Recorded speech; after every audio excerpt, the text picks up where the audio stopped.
agak kendala teknis sedikit ya. Bismillahirrahmanirrahim. Selamat sore. Assalamualaikum warahmatullahi wabarakatuh. Waalaikumsalam warahmatullahi wabarakatuh. Salam sejahtera, salam sehat para peserta seminar, bukan seminar, seminar. Para alumni, terima kasih atas waktunya untuk bergabung pada acara seminar kali ini. Mudah-mudahan ada wejangan dari para ahli, para masukan dari Prof. Suratno sebagai keynote speak. Ya. Jadi sebelum kita memulai acara ini, adapun teknis yang saya gambarkan, jelaskan sedikit. Nanti sebelum acara dimulai, itu ada beberapa wejangan keynote speak tentang seminar kita dari Prof. Suratno, kurang lebih 3-5 menit, mengenai target, visi, dan misi maksi Universitas Pancasila, Sekolah Pasca Sarjana. Kemudian pembicara pertama, Bapak Dr. Haji Ardiansah, CPA, CPA, CA. Ya, itu kita kasih waktu kurang lebih 15 menit ya Pak Ardi. Nanti kita tanya jawab, termasuk Dr. Oman juga nanti kita kasih waktu 15 menit. 30 menit Pak. 30 menit ya. Iya. Untuk menyampaikan 20 menit. Ya, 20 menit untuk menyampaikan tentang peran audit investigasi dan akuntansi forensik, bagaimana memitigasi kekurangan atau fraud dalam penggunaan dana COVID-19. Nah, ini seminar pertama kali kita lakukan di Universitas Pancasila, utamanya di Magister Akuntansi. Jadi sebelum saya mempersilahkan Prof. Suratno, saya bacakan pantun dulu, Prof. Ya, untuk silakan. pembukaan acara seminar kita. Burung nuri, burung dara, terbang dan hinggap sesuka hatinya. Ini pertama kali Maksi melakukan seminar, semoga melekat di hati. Oke, waktu dan tempat, keynote speak, saya persilahkan kepada Prof. Suratno 5-10 menit mengenai target kita dan seterusnya. Silakan, Prof. Baik, terima kasih Pak Sarhil. Bismillahirrahmanirrahim. Assalamualaikum warahmatullahi wabarakatuh. Selamat sore, salam sehat semuanya. Semoga terbebaskan dari pandemi yang masih menghantui kita. Semoga yang dari Kendari ujung sana sampai ke timur, sampai ke ujung paling barat dan paling selatan Bandung, ini senantiasa dalam lindungan Allah SWT. Amin. Amin. Amin. Ya. Izinkan saya Suratno, saya akan menjelaskan maksud dan tujuan dari seminar ini. Ini namanya seminar ya.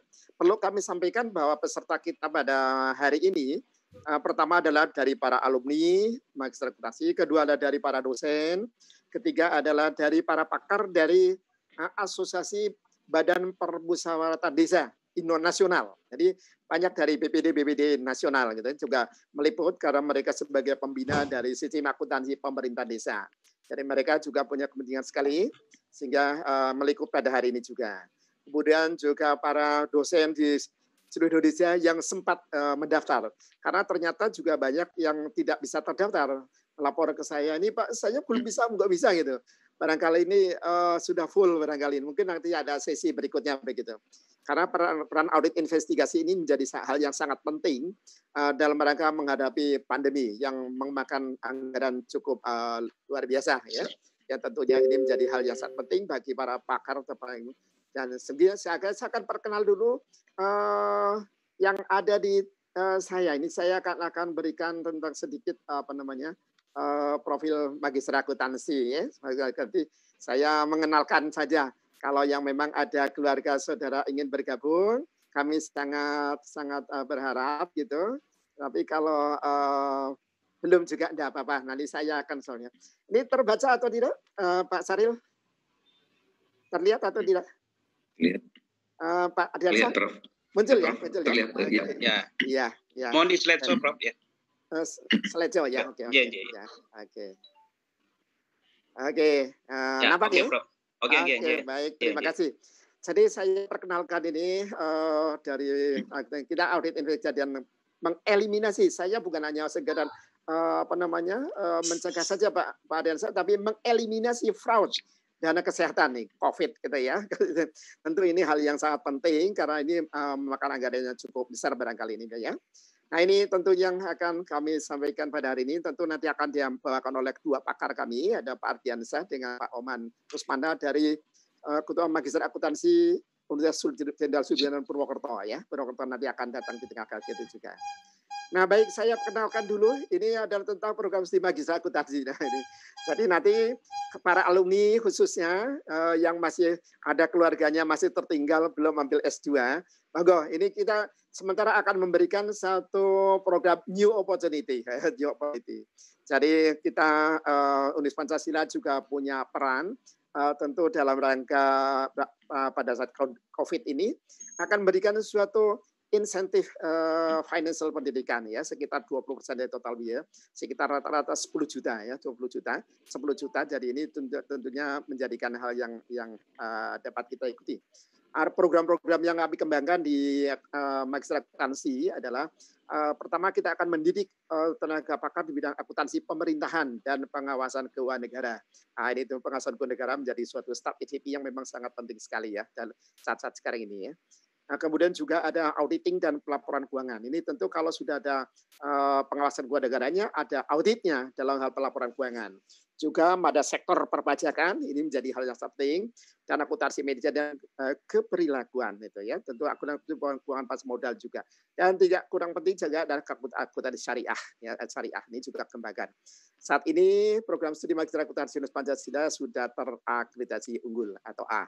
Jadi mudah-mudahan kalau teman-teman semuanya, rekan-rekan, saudara sebagainya yang ada berkenan untuk bisa bergabung bersama kami, monggo silakan.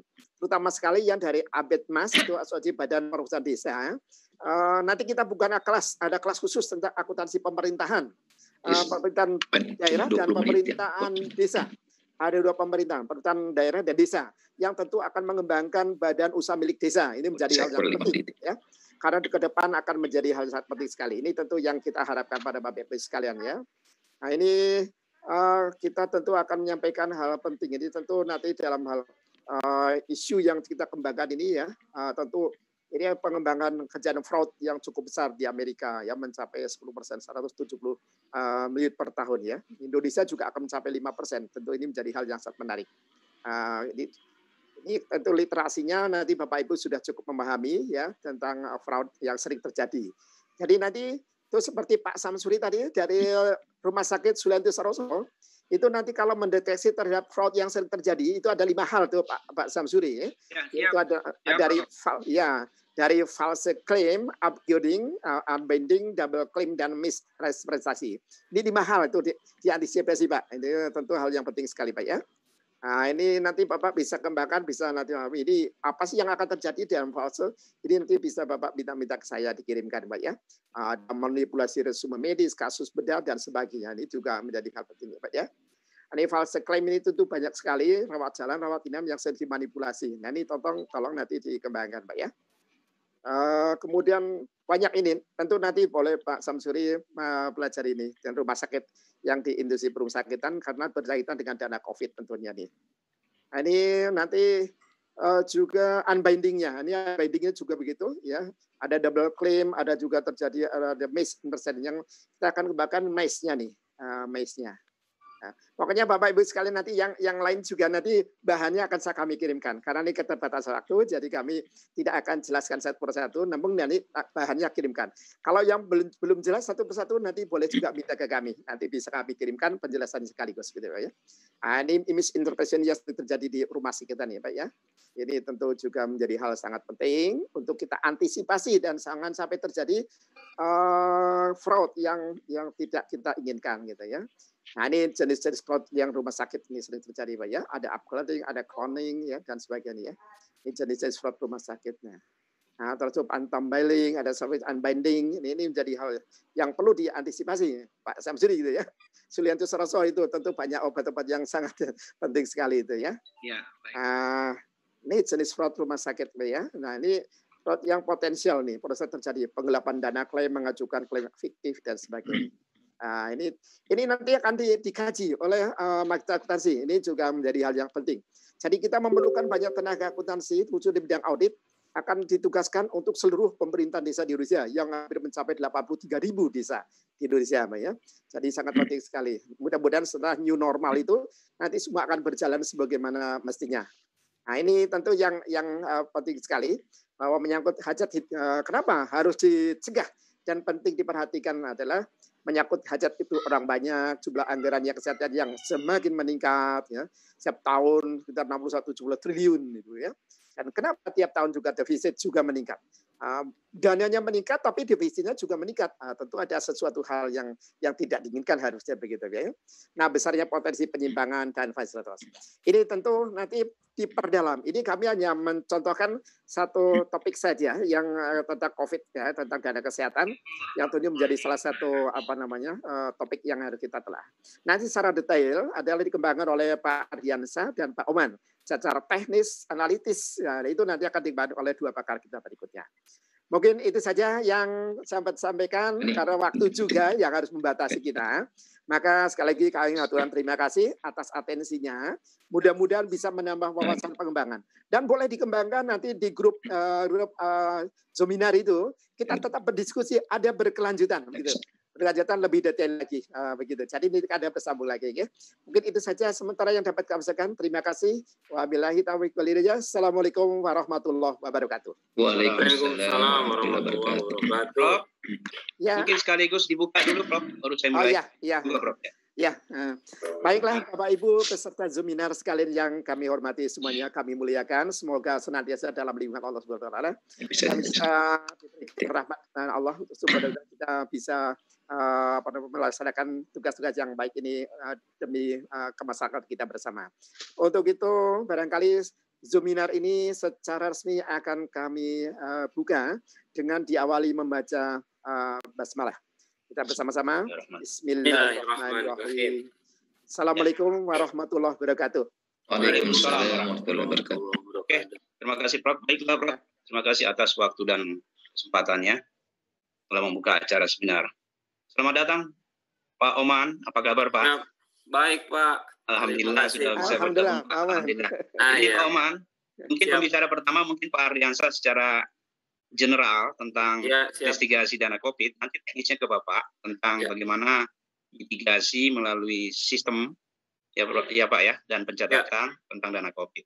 Baiklah, sebelum saya mempersilahkan pembicara pertama Pak Ardiansyah, ada baiknya saya akan memperkenalkan sedikit CV beliau. Beliau adalah salah satu founding father kanker akuntan afiliasi internasional Kanada, ya, M. Ardiansyah dan rekan di Tebet, ya. Kemudian beliau juga adalah salah satu dosen Sekolah Pascasarjana Universitas Pancasila Jakarta dan beberapa universitas lainnya di Jakarta. Termasuk beliau juga adalah praktisi LSM, pembicara seminar nasional maupun internasional terkait dengan LSM. Karena spesialisasi industri beliau adalah bagaimana menjaga investigasi dana-dana COVID di LSM, ya Pak Ardi. Oke, waktu dan tempat Pak Ardi, saya kasih waktu 20 menit Pak Ardi sesuai kesepakatan kami. Iya Pak. Ya. Pak Suratna, monggo Pak disiapkan Pak. Iya. Oke Pak, Assalamualaikum warahmatullahi wabarakatuh. Waalaikumsalam. Selamat sore Prof, selamat sore Pak Oman, selamat sore Pak Saril, dan adik-adik sekalian, selamat sore deh. Nah, hari ini kita akan coba membahas mengenai peran audit investigasi dalam meminimalisasi potensi fraud dana COVID di Indonesia, khususnya dalam new normal. Nah, yang pertama adalah saya kemukakan bahwa ada disclaimer ini adalah terkait ini pernyataan pribadi yang kami kemukakan bahwa program penanganan COVID ini melibatkan alokasi dana yang bersumber dari APBN, juga ada bantuan dari dana usaha dan juga ada sumbangan dari LSM atau dari lembaga swadaya masyarakat. Yang kedua, kita lihat bahwa pengawasan dan pemantauan sangat diperlukan untuk memastikan bahwa tidak ada kasus korupsi ataupun penyalahgunaan dana bantuan dan dana penanganan COVID pemerintah pusat maupun daerah. Pemegang peran penting di sini dalam kaitan dengan penyaluran dana. Kemudian ketiga, pada masa new normal untuk memenuhi transparansi dan akuntabilitas investigasi atas beberapa peristiwa atau transaksi yang diduga melanggar ketentuan dalam penanganan COVID-19 di Indonesia. Nah, kemudian kita lihat berlanjut, kemudian kita lihat mengenai auditing dan audit investigasi.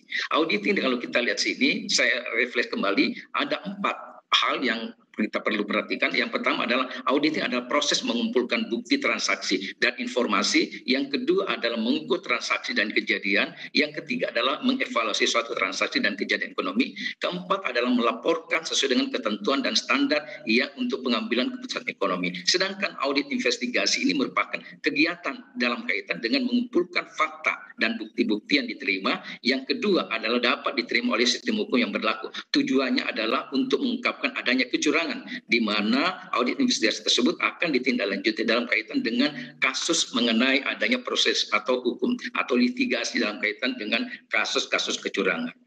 Nah, kalau kita lihat mengenai perbedaan tujuan audit dan audit investigasi, maka tujuan audit investigasi adalah untuk mencari dan menemukan serta mengumpulkan dalam kaitan dengan 5H plus 2H, jadi 5W plus 2H. Jadi sini adalah what, where, when, why, who, lalu how, dan how much di sini. Nah, kemudian kita lihat audit investigasi ini kalau kita perhatikan, maka jenis audit yang berkaitan dengan didaya gunakan dalam proses eksaminasi perkara di pengadilan karena argumentasi berbasis aturan hukum.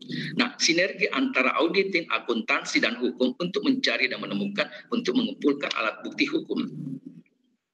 Kemudian kalau kita lihat sekarang mengenai apa sih forensic accounting dan investigasi. Akuntan forensik ini adalah yang melakukan untuk menyelidiki adanya apakah ada fraud. Di sini memusatkan pada upaya perencanaan bidang-bidang yang memungkinkan untuk dilakukan. Nah, investigasi berbeda dalam kaitan dengan audit yang dilakukan sebagaimana biasanya auditor. Nah, teknik audit dalam kaitan dengan investigasi itu selalu berusaha untuk mencari apakah ada fakta hukum yang dapat dibuktikan nanti di pengadilan bahwa yang bersangkutan adalah melakukan pelanggaran hukum. Nah, sekarang jelas bahwa audit investigasi dan akuntan forensik itu adalah suatu hal yang harus digunakan dalam kaitan untuk bisa melakukan pembuktian atas adanya kasus adanya fraud. Nah, kemudian selanjutnya kita lihat apa sih yang dimaksudkan dengan fraud. Kalau kita lihat menurut Association of Certified Fraud Examination ini dikatakan ada 3 hal penting, yaitu pertama adalah perbuatan yang melawan hukum. Yang kedua yang dilakukan dengan sengaja untuk tujuan tertentu dalam kaitan dengan manipulasi dan memberikan informasi keliru kepada pihak lain. Yang ketiga adalah dilakukan oleh orang dalam atau orang luar dari organisasi. Tujuannya adalah untuk mendapatkan keuntungan pribadi atau kelompok, atau baik langsung maupun tidak langsung, dan merugikan kepada pihak lain. Contoh di sini ada 3 jenis fraud yang kita kenal, yaitu yang pertama adalah penyalahgunaan aset atau aset misappropriation. Kemudian kedua adalah kecurangan dalam melaporkan laporan keuangan atau financial statement fraud. Ketiga adalah kasus corruption atau korupsi. Antaranya ada conflict of interest, kemudian penyuapan, illegal gratuite ini atau gratifikasi ilegal, dan terakhir adalah adanya pemerasan ekonomi atau economic extraction. Nah, selanjutnya kita lihat mengenai teori-teori terkait dengan fraud. Nah, biasanya kita kenal istilah triangle teori. Nah, ada 3 hal yang kita perhatikan di sini. Ada kasus mengenai adanya sisi pressure atau tekanan. Jadi tekanan yang dialami oleh si bersangkutan yang atau pelaku fraud ini. Kenapa? Karena mungkin ada tekanan yang diperoleh dari orang terdekat dari dia, ataukah juga adalah mungkin atasan, ataukah juga orang-orang yang merupakan hubungan istimewa dari yang bersangkutan. Kemudian kedua adanya opportunity atau kesempatan yang mungkin diperoleh dari hal tersebut. Kemudian ketiga adanya rasionalisasi terkait dengan adanya justifikasi secara perorangan yang mungkin terjadi. Nah, selanjutnya adalah unsur kejahatan keuangan. Di sini ada 4 poin. Yang pertama adalah seseorang dengan siapa, dengan sengaja di sini. Kedua ada perbuatan melawan hukum. Ketiga ada upaya menguntungkan diri sendiri atau orang lain. Keempat terdapat akibat atau kerugian bagi negara atau korporasi. Nah, kalau kita lihat dasar hukum pelaku tindak pidana di dalam pasal 55 dan 56 KUHP ini ada 4 kategori sebagai orang yang merupakan tersangka, yaitu yang pertama adalah pelaku sendiri, yang kedua orang yang menyuruh untuk melakukan perbuatan jahat, ketiga adalah yang membantu dalam melakukan perbuatan jahat, yang keempat yang ikut serta melakukan perbuatan jahat. Semua itu adalah kategorinya adalah orang yang melakukan perbuatan tindak pidana namanya fraud. Nah, kemudian kita lihat mengenai proses audit investigasi. Ya, kita lihat di sini ada beberapa tahapan. Yang pertama adalah tahap pra-perencanaan, yaitu sumber info dari mana, kemudian telah daripada informasinya, kemudian keputusan daripada penanganan hal tersebut. Kemudian perencanaan itu ada pada tahap pertama adalah hipotesa, kedua adalah kita membuat audit program ataukah menyiapkan di programnya, ketiga adalah rencana sumber daya yang akan digunakan, keempat adalah adanya penugasan yang dilakukan dalam kaitan dengan pelaksanaan. Kemudian kita selanjutnya adalah tahap pengumpulan bukti, yaitu bukti, kemudian ada dua, yaitu bukti dan cara tekniknya atau teknik mengumpulkan bukti. Kemudian tahap selanjutnya adalah evaluasi bukti, yaitu analisa bukti, revisi hipotesa, kemudian unsur delik. Delik di sini adalah hal yang mungkin dikemukakan dalam kaitan dengan hukum. Nah, kemudian pelaporan di sini ada kaitannya dengan prinsip pelaporan, format pelaporan, dan substansi pelaporan. Terakhir adalah tindak lanjut, ini kaitannya dengan keterangan ahli dan juga kerugian negara yang terjadi. Nah, kemudian teknik untuk memperoleh data yang kompeten dan cukup oleh akuntan ada 4 biasanya yang sering dilakukan. Yang pertama adalah inquiry atau penyelidikan, yang kedua kita melakukan observasi atau kita melakukan pengamatan, ketiga adalah melakukan konfirmasi atau meminta pernyataan pihak ketiga, kemudian terakhir adalah kita melakukan interview ataukah wawancara dengan orang-orang yang dianggap memiliki kepentingan terhadap adanya fraud. Nah, kemudian selanjutnya adalah pembuktian dan alat bukti. Pembuktian merupakan suatu ketentuan yang mengatur alat-alat bukti yang dibenarkan oleh undang-undang yang dipergunakan hakim dalam membuktikan kesalahan terdakwa. Kemudian pembuktian adalah ketentuan-ketentuan yang berisi menggariskan pedoman tentang cara-cara yang dibenarkan undang-undang dalam membuktikan kesalahan yang didakwakan kepada si terdakwa. Nah, ini kita lihat mengenai alat bukti di dalam kaitan dengan kita lihat mengenai pasal 184 KUHP. Di sini yang pertama adalah kalau ada keterangan saksi maka itu dianggap alat bukti yang lemah. Karena ingat bagi keterangan saksi itu dapat saja berbohong dia. Kemudian yang kedua adalah jika ditemukan adanya dokumen maka itu dianggap sebagai alat bukti yang kuat. Kemudian yang paling kuat adanya keterangan ahli atau orang yang memiliki keahlian dalam mengungkapkan pendapatnya. Kemudian keempat adanya bukti pelengkap atau petunjuk, dan yang paling lemah adalah keterangan terdakwa karena yang bersangkutan sendiri yang akan menjadi terhukum. Nah, kemudian ciri-ciri auditor investigatif yang kita perhatikan. Yang pertama, think like of thief, ini adalah berpikir seperti pencuri. Kedua, ada prinsip itu act like of detective, yaitu bertindak seperti detektif. Ketiga, honest like a messenger of God, jadi kita bijaksana seperti Tuhan. Ini prinsipnya yang biasanya dikenal dalam kaitan dengan cara seorang auditor investigatif. Nah, kemudian basis pengetahuan dan keterampilan auditor investigatif ini ada 4. Yang pertama adalah komunikasi tertulis dan lisan, kemampuannya. Kemudian kedua, dia kemampuan memiliki aspek hukum. Ketiga adalah kemampuan di bidang auditing dan fraud examination. Keempat adalah akuntansi dan keuangan. Nah, sekarang kita lihat mengenai penugasan audit forensik. Jadi jasa daripada penugasan audit itu adalah biasanya dari laporan, aduan, keluhan, dan petunjuk yang merupakan dasarnya. Sehingga dapat dilakukan penugasan audit forensik. Laporan peristiwa, tindak lanjut, dan seterusnya. Ingat, pelaksanaan audit forensik ini adalah hanya ingin membuktikan mengenai yang pertama apa yang terjadi dalam kaitan dengan what, kemudian di mana terjadi atau where, kemudian mengapa dilakukan, why, siapa yang melakukan yang terlibat atau who, lalu kemudian kapan dilakukan atau when, kemudian bagaimana terjadinya how, lalu kemudian bagaimana kerugian diderita atau how much. Nah, ini adalah rinciannya, saya mungkin tidak perlu jelaskan ini, saya lompat saja, saya skip aja. Nah, kemudian matriks laporan investigasi, ada 4 kolom yang penting ketika kita membuat matriksnya. Yang pertama adalah nomor, yang kedua adalah unsur tindak pidananya, yang ketiga adalah fakta perbuatan hukum, kemudian keempat adalah bukti yang mendukung. Yang pertama, unsur tindak pidana. Satu, setiap orang. Fakta perbuatan hukum, katakanlah si bohong ini adalah pimpinan badan usaha milik daerah. Nah, apa bukti yang mendukung? Maka ini adalah keterangan si bohong dan juga KTP daripada si bohong, kemudian SK pengangkatan dia sebagai direktur. Nah, kemudian kedua adalah unsur tindak pidana, itu memperkaya diri sendiri dan lain dan seterusnya, korporasi. Fakta perbuatannya adalah tanggal 10 Januari 2015 dilakukan pembayaran ya, namun dibelokkan ke dalam rekening pribadi. Nah, ini dia. Kemudian bukti yang mendukung adanya keterangan yang dikemukakan, yang keterangan ahli dan seterusnya. Ada pernyataan dari bank, pernyataan dari petugas bank, kemudian ada print out rekening koran bank dan sebagainya. Nah, kemudian yang ketiga adalah adanya dengan cara melawan hukum. Fakta perbuatannya adalah penyimpangan daripada sistem dan prosedur. Kemudian bukti yang mendukung adanya SOP badan usaha milik daerah, keterangan saksi dan seterusnya. Kemudian terakhir adalah merugikan keuangan negara, korporasi. Ini adalah fakta perbuatannya adalah negara misalnya dirugikan sebesar 5%. Jadi harus disebutkan angkanya. Tidak boleh kita mengatakan hanya kurang lebih, tidak boleh. Jadi harus pasti. Ya. Nah, kemudian bukti yang mendukung adanya keterangan ahli atau auditor daripada investigasi itu tadi. Nah, ini adalah kita lihat mengenai bagan kesesuaian fakta dan peristiwa. Kita lihat untuk memperkuat maka harus faktanya adalah mungkin berlapis. Jadi kalau kita lihat di sini ada 6 fakta-fakta yang dapat kita gunakan A, B, C sampai dengan F.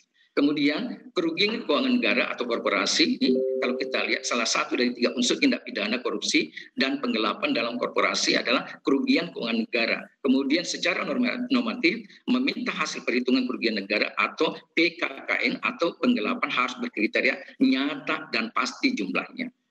Nah, kemudian kerugian keuangan negara ini terdapat berbagai ragam norma dalam perhitungan kerugian negara, baik dalam bentuk hukum, pidana, dan seterusnya administratif. Nah, terdapat di sini beberapa konsep dalam perhitungan kerugian negara, misalnya total loss dan seterusnya.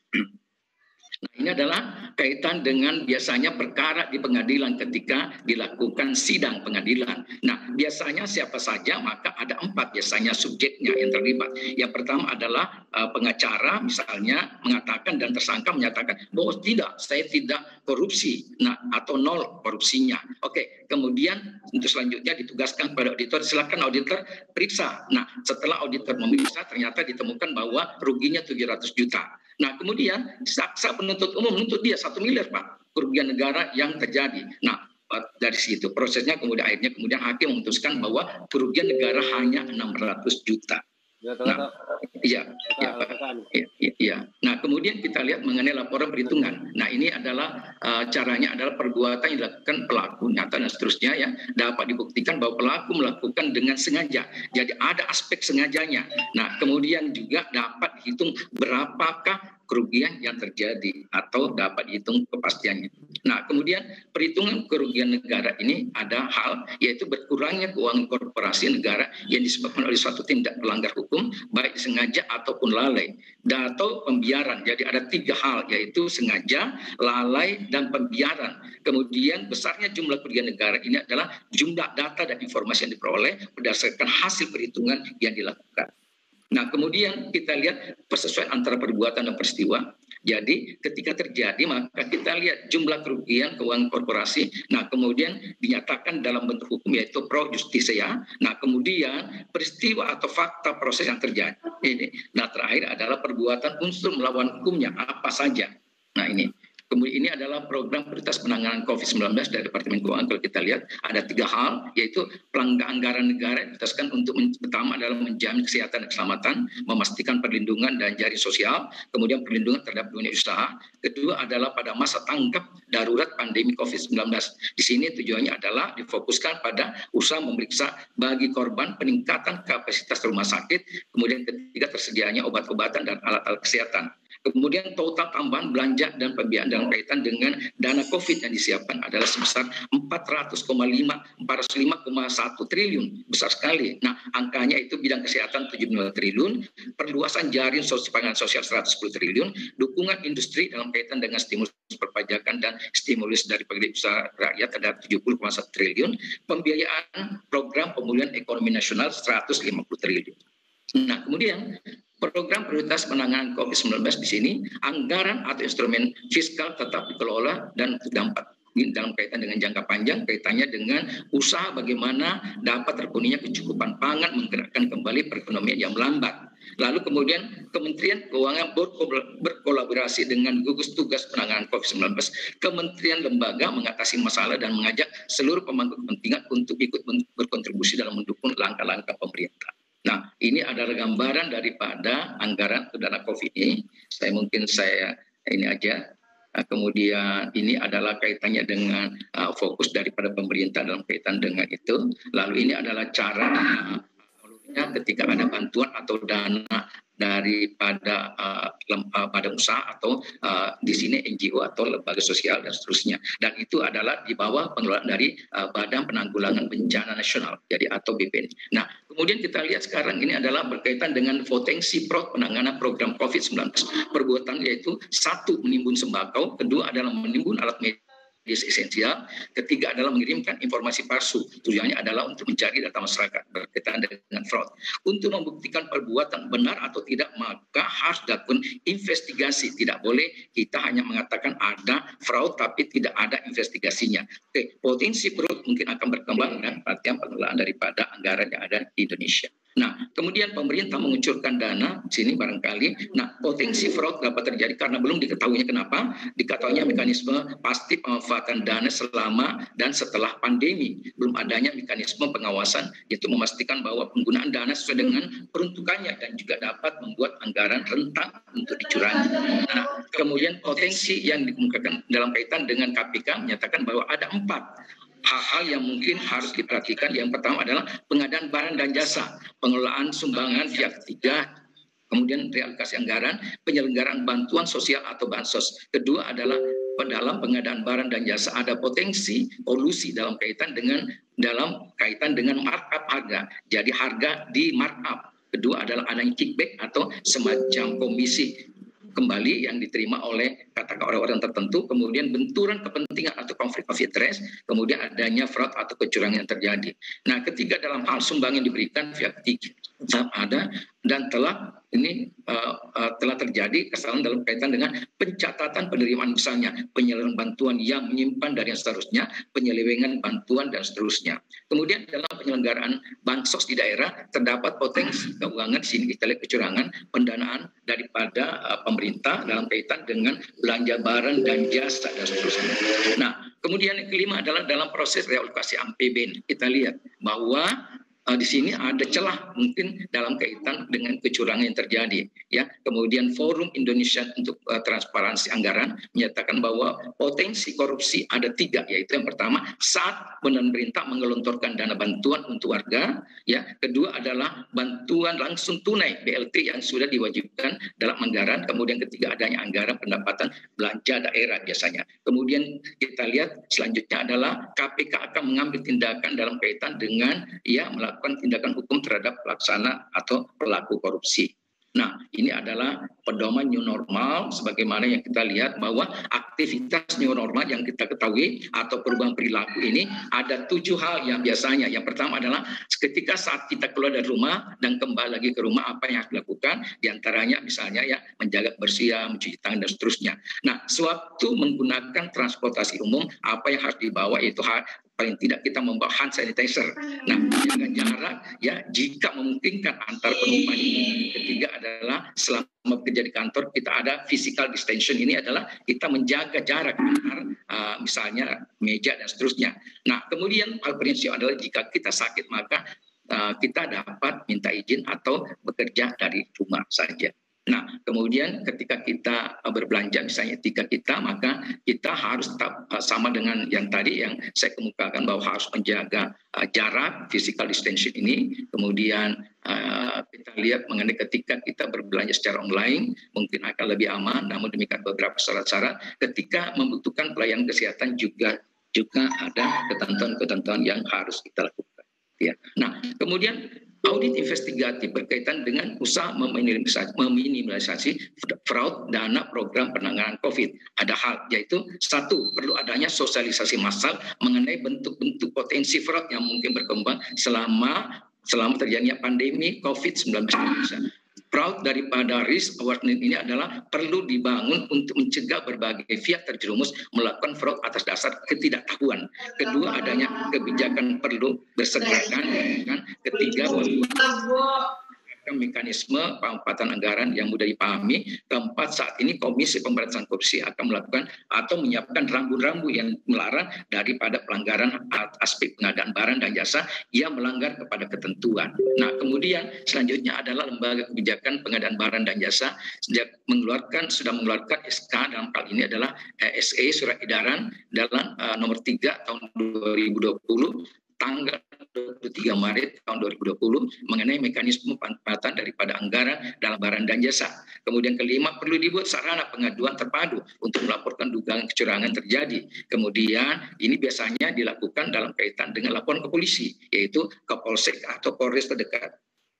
Nah, selanjutnya adalah pemerintah segera melaksanakan audit investigasi terkait dengan peristiwa atau transaksi yang diduga atau dicurigai mengandung fraud. Kemudian 7, selain auditor pemerintah BPK, BPKP, audit pemerintah juga dapat saja mengundang atau meminta kepada akuntan publik yang memenuhi syarat untuk membantu audit investigasi.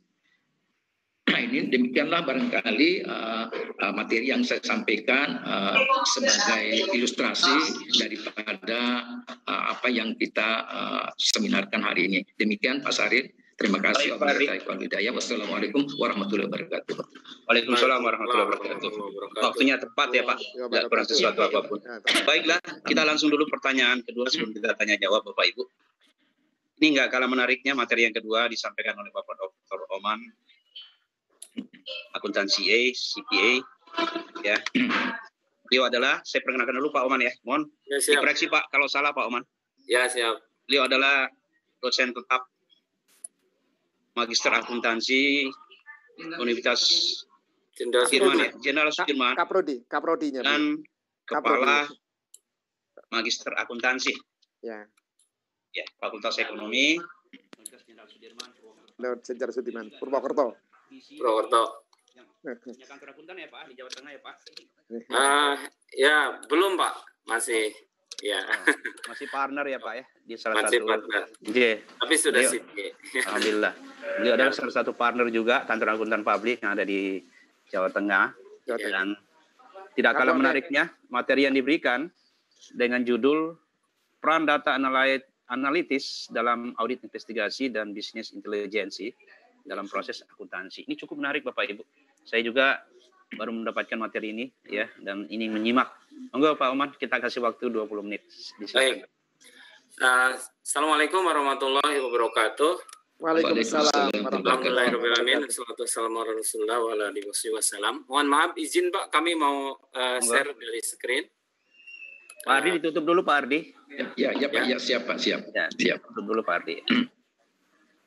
Fani, baik, mungkin saya memperkenalkan diri. Nama saya Oman Rusmana, Pak. Saya kebetulan ya tadi seperti yang dibilang sama Pak Sarip, saya Ketua Magister Akuntansi Fakultas Ekonomi dan Bisnis Universitas Jenderal Sudirman.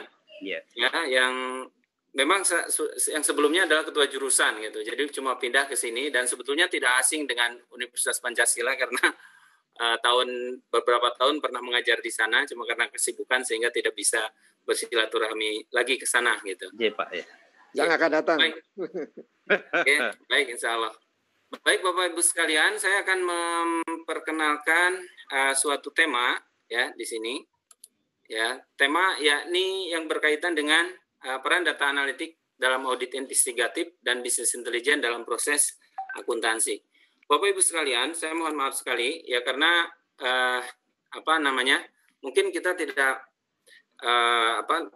terlalu banyak detail. Nanti kalau detailnya kami akan berikan materi-materi yang sudah kami susun gitu dan sudah kami kirim juga ke panitia. Baik Bapak Ibu sekalian, kita lihat di sini tadi penjelasan dari Prof. Ratno dan Pak pembicara tadi Ardiansah ya, Pak Dr. Ardiansah. Ini sudah sangat menarik sekali dan sudah melingkupi ada yang dinamakan dengan COVID ya 19. Mungkin saya akan lebih detail lagi mengenai penggunaan data analisis dan business intelligence ya. Kita lihat secara umum dulu mengenai apa yang akan kita dilihat di sini adalah pendahuluan ya. Kita lihat pendahuluannya, fraud detection, kemudian leading practices, kemudian apa itu data analitik dan metode serta teknik yang bisa digunakan, serta terakhir kita berlatih sedikit mengenai penggunaan business intelligence di dalam memproses data akuntansi. Baik, secara umum ya kita lihat bahwa fraud, definisi dari fraud itu ya bisa merupakan merupakan kecurangan lah dalam bahasa ininya, dan para penulis di Indonesia jarang sekali menerjemahkan fraud ini. Ya, fraud ya tetap fraud gitu. Saya lihat di beberapa literatur yang di sini, ya, dan ini merupakan fraudry. Kemudian secara umum di Indonesia, ini legal framework di Indonesia, ini korupsinya mungkin sudah dijelaskan sama Pak Ardiansyah tadi, sudah lebih jelas, dan ini terdapat perbedaan. Jadi fraud ini memang terjadinya ketika memang itu sudah terjadi. Nah, dan tidak semua temuan-temuan nanti yang dilakukan oleh data ini mengarahkan ke fraud. Ya, bisa dia merupakan penyalahgunaan, bisa tidak ketepatan, tetapi tidak etis. Tetapi yang paling jelas ini fraud ini sudah terjadi dan ini memang merupakan suatu pelanggaran yang bisa diajukan kepada polisi dan dituntut gitu. Mengapa auditor tadi sudah disinggung sedikit? Ya, memang berbeda antara auditor eksternal ini gagal untuk mendeteksi fraud. Jadi pengalaman kami ketika melakukan suatu audit investigasi, fraud itu justru dideteksi dari pengecualian yang muncul dari laporan keuangan yang diterbitkan oleh akuntan publik. Ya, ketika kita ada di situ ada merupakan suatu pengecualian, ya, oh ini pengecualiannya seperti ini, itu menjadi red flag bagi fraud. Ya, dan ini berbagai macam penyebabnya yang bisa mendapatkan auditor eksternal, kemudian dia bisa menyatakan opini secara umum, tetapi kemudian akan diikuti nanti oleh audit investigatif. Ya. Kemudian yang berikutnya adalah fraud yang kita deteksi itu adalah fraud yang berkaitan dengan yang telah terjadi dan fraud yang sekarang terjadi dan bagaimana ini bisa dicegah, ya, atau yang terjadinya bisa terjadinya pencegahan. Kemudian deteksi fraud itu memang bisa macam-macam. Kemudian bisa memang meliputi dengan tidak sengaja kita ketemu ada sesuatu yang tidak sesuai dengan SOP, kemudian menyediakan cara untuk melaporkan, kemudian memeriksa, kemudian transaction record. Nah, ini yang kita namakan dengan examine transaction record itu menggunakan data analytics, ya. Kemudian secara proaktif, ya, pencegahan fraud ini kita kenal dengan sistem pengendalian intern, dan sekarang ditambah lagi dengan pola tata kelola, ya, good corporate governance, dan ini sudah banyak Bapak Ibu sekalian pelajari. Ini adalah cara untuk mencegah terjadinya fraud. Tapi ketika terjadi, ya, adanya fraud itu, maka kita bisa menggunakan bagaimana ada prediksi terjadinya fraud dengan skema yang seperti di gambar ini. Kemudian mendeteksi fraud itu berarti kita bisa melihat lah gaya hidup, ya, terutama di situ analytical symptom, ya, dari beberapa, ya, audit investigatif. Saya nanti menampilkan ada 4 yang pernah kami sendiri lakukan gitu. Ternyata memang simptom-simptom ini cocok gitu, cocok dengan apa yang mereka kerjakan, ada fraud. Jadi kebanyakan memang gaya hidupnya yang memang melebihi daripada penghasilannya, itu memang seperti itu, ya. Gaya lebih ditonjolkan daripada kemampuannya gitu. Ini salah satu simptom-simptom dan kalian bisa lihat, ya, atau perilaku menyimpang, misalkan maaf ya, perselingkuhan dan seterusnya merupakan simptom-simptom yang loh kok cocok gitu, seperti yang kita lihat di sini ada analytical, lifestyle, behavioral, dan control symptoms. Kemudian dokumen simptom juga kita bisa lihat, ya, di sini, ya, deteksi fraud, ya, ada juga yang reaktif dan proaktif, ya. Barangkali saya tidak terlalu banyak di bagian depan nanti karena bagian belakang ini tentu lebih menarik. Ini studi leading practice-nya seperti ini, ya, bagaimana internal control. Ini peranan internal control nanti akan kita lihat di sini di proses data analytics. Jadi ada 2 istilah yang saya ajukan di sini, ada data analytics, ya, kemudian ada juga yang namakan business intelligence. Ya, keduanya memang dilakukan secara bergantian, tetapi sering kita lihat ini menjadi tools yang kita lakukan ketika kita melakukan audit investigatif. Baik, kita lihat ke sini, apa itu data analytics? Ya, data analytics adalah proses untuk menginspeksi, membersihkan, dan mentransformasi dari modeling data dengan tujuan untuk mendapatkan useful information. Jadi seperti ini, ketika kita melakukan audit investigatif, biasanya mereka itu auditor eksternal sudah angkat tangan, polisi sudah angkat tangan, jaksa juga sudah tidak menemukan bukti, kita masuk ke sana. Apa yang kita dapatkan itu adalah merupakan data-data umum. Misalkan contoh ya, dalam satu kasus saya masuk ke dalam suatu dalam suatu kasus yang mereka hanya mendapatkan menyediakan rekening koran saja, setumpuk rekening koran dan tidak ada lagi yang lain karena si pelakunya itu sudah sangat pintar itu menyembunyikan. Nah, inilah peranan data analytics yang perlu kita gali. Bagaimana dengan kita bermodal rekening koran, kita bisa menggali banyak informasi. Nah, inilah kreativitas suatu data analytics. Jadi kita harus memang proses yang dilakukan itu betul-betul masuk detail sekali ke dalam proses bisnis yang ada di sana untuk mengcover bagaimana pola-pola mereka bisa melakukan hal tersebut. Nanti akan saya jelaskan barangkali di contoh kasus di salah 4 kasus yang kita coba ajukan di sini. Kita terangkan di sini. Background-nya data analitik itu bagaimana kita bisa melakukan ya. Ini banyak sekali penyuapan dan korupsi ya, fraud dari dalam pengadaan, employee fraud ya. Misalkan gitu ya. Sumber daya manusianya itu direktur SDM-nya bilang ada ada 1.000 karyawan. Tetapi sebetulnya kalau kita lihat bukan 1.000, ada 900 itu. Gaji yang 100 orang itu masuk ke direktur SDM misalkan. Itu bisa terjadi seperti itu. Fraud risk assessment, vendor screening, kemudian kebocoran informasi, cyber security, ya investigative timelines, price picking inquiries dan proses dan berbagai macam latar belakang yang mendasari adanya data analytics ini. Kemudian di sini kita lihat ya, ini forensic accounting ini merupakan yang globalnya, tetapi data analytics ini adalah merupakan salah satu tools yang bisa kita pakai. Contohnya itu adalah baik itu dengan quantity maupun quality. Ya, kita lihat sekarang quantity no sampling. Kenapa saya setuju dengan sekarang kita melakukan audit itu nggak pakai lagi sampling, tetapi datanya secara keseluruhan gitu. Misalkan penerimaan di dalam 1 tahun gitu, di dalam beberapa klien saya yang pernah saya masuk, itu dia akan mengolah sekitar 40.000 baris, 40.000 record. Ya, kita nggak melakukan sampling, tetapi kita lihat keseluruhannya dulu. Nah, kemudian kita lihat bagaimana deviasi-deviasi itu bisa terlihat di situ. Kemudian kita lihat digital forensik, ini merupakan satu data analytics juga. Ya, ini datanya biasanya data yang terstruktur dan data yang tidak terstruktur. Ya, kita bisa lihat kalau data yang terstruktur itu ada softwarenya sendiri, dan yang unstructured misalkan image, Word dokumen, PowerPoint, PDF ini bisa melakukan satu software. Ya, bahkan di dalam software-software yang sudah tercanggih sekarang itu begitu kita memakai software itu, seluruh email, seluruh dokumen, seluruh WhatsApp yang kita ini kan bisa diambil oleh software itu. Tapi itu sangat mahal sekali tentu saja ya. Dan saya belum pernah mencoba, tapi nanti kita akan melihat bahwa dengan data analytics dengan menggunakan Excel saja kita bisa mengolah sampai 1 juta data. Ya, 1 juta lebih data ya. Dan itu sudah lumayan menurut saya untuk bisa melakukan kecanggihan-kecanggihan di informasi.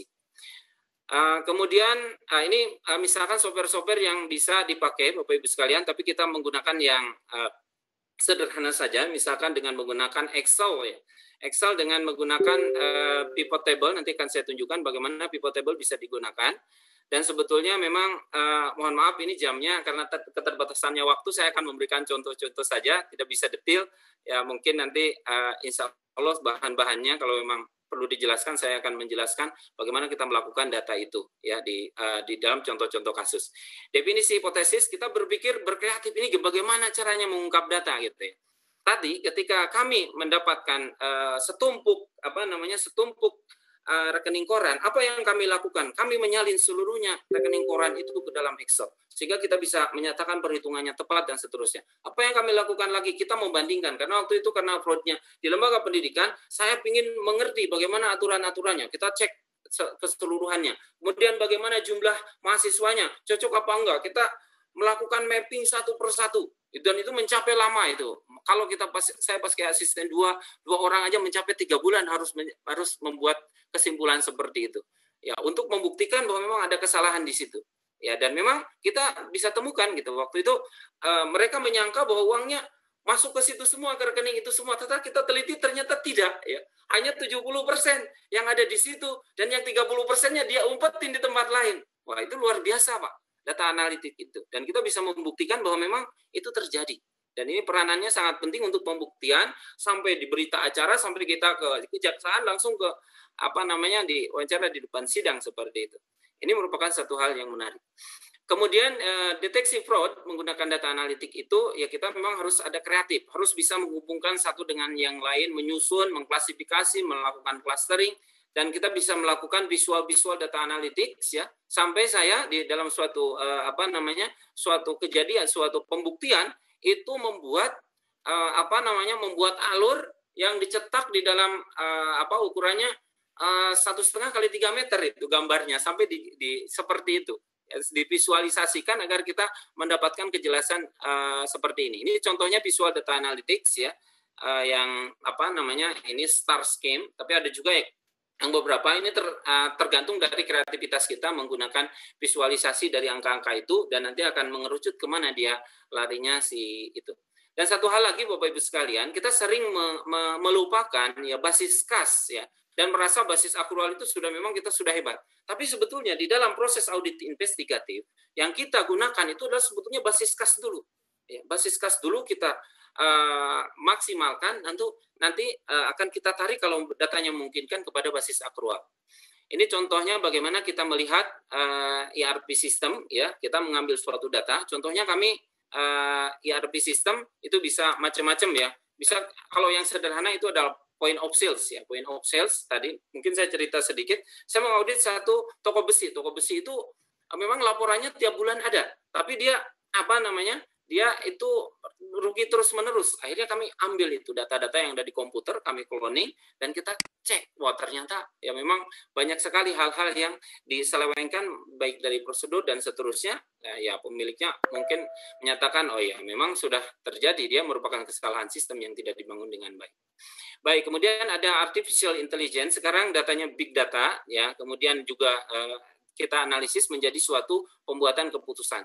Cuma kalau kita membuat big data, kita tidak memiliki dasar-dasar daripada data ya. Kita harus melihat bahwa basis pengungkapan kasus ini menggunakan basis data analytics ya, kita ini tidak akan mendapatkan hasil yang cukup bagus gitu. Ini contoh kasus penggunaan data analitik jadi audit investigatif, tapi mohon maaf karena ini memang kasusnya juga belum sampai kepada inkrah, jadi belum begitu saya expose dengan data-datanya. Tapi akan saya gambarkan ini seperti ini. Di situ memang ada kong kali kong di antara para pejabat di sana.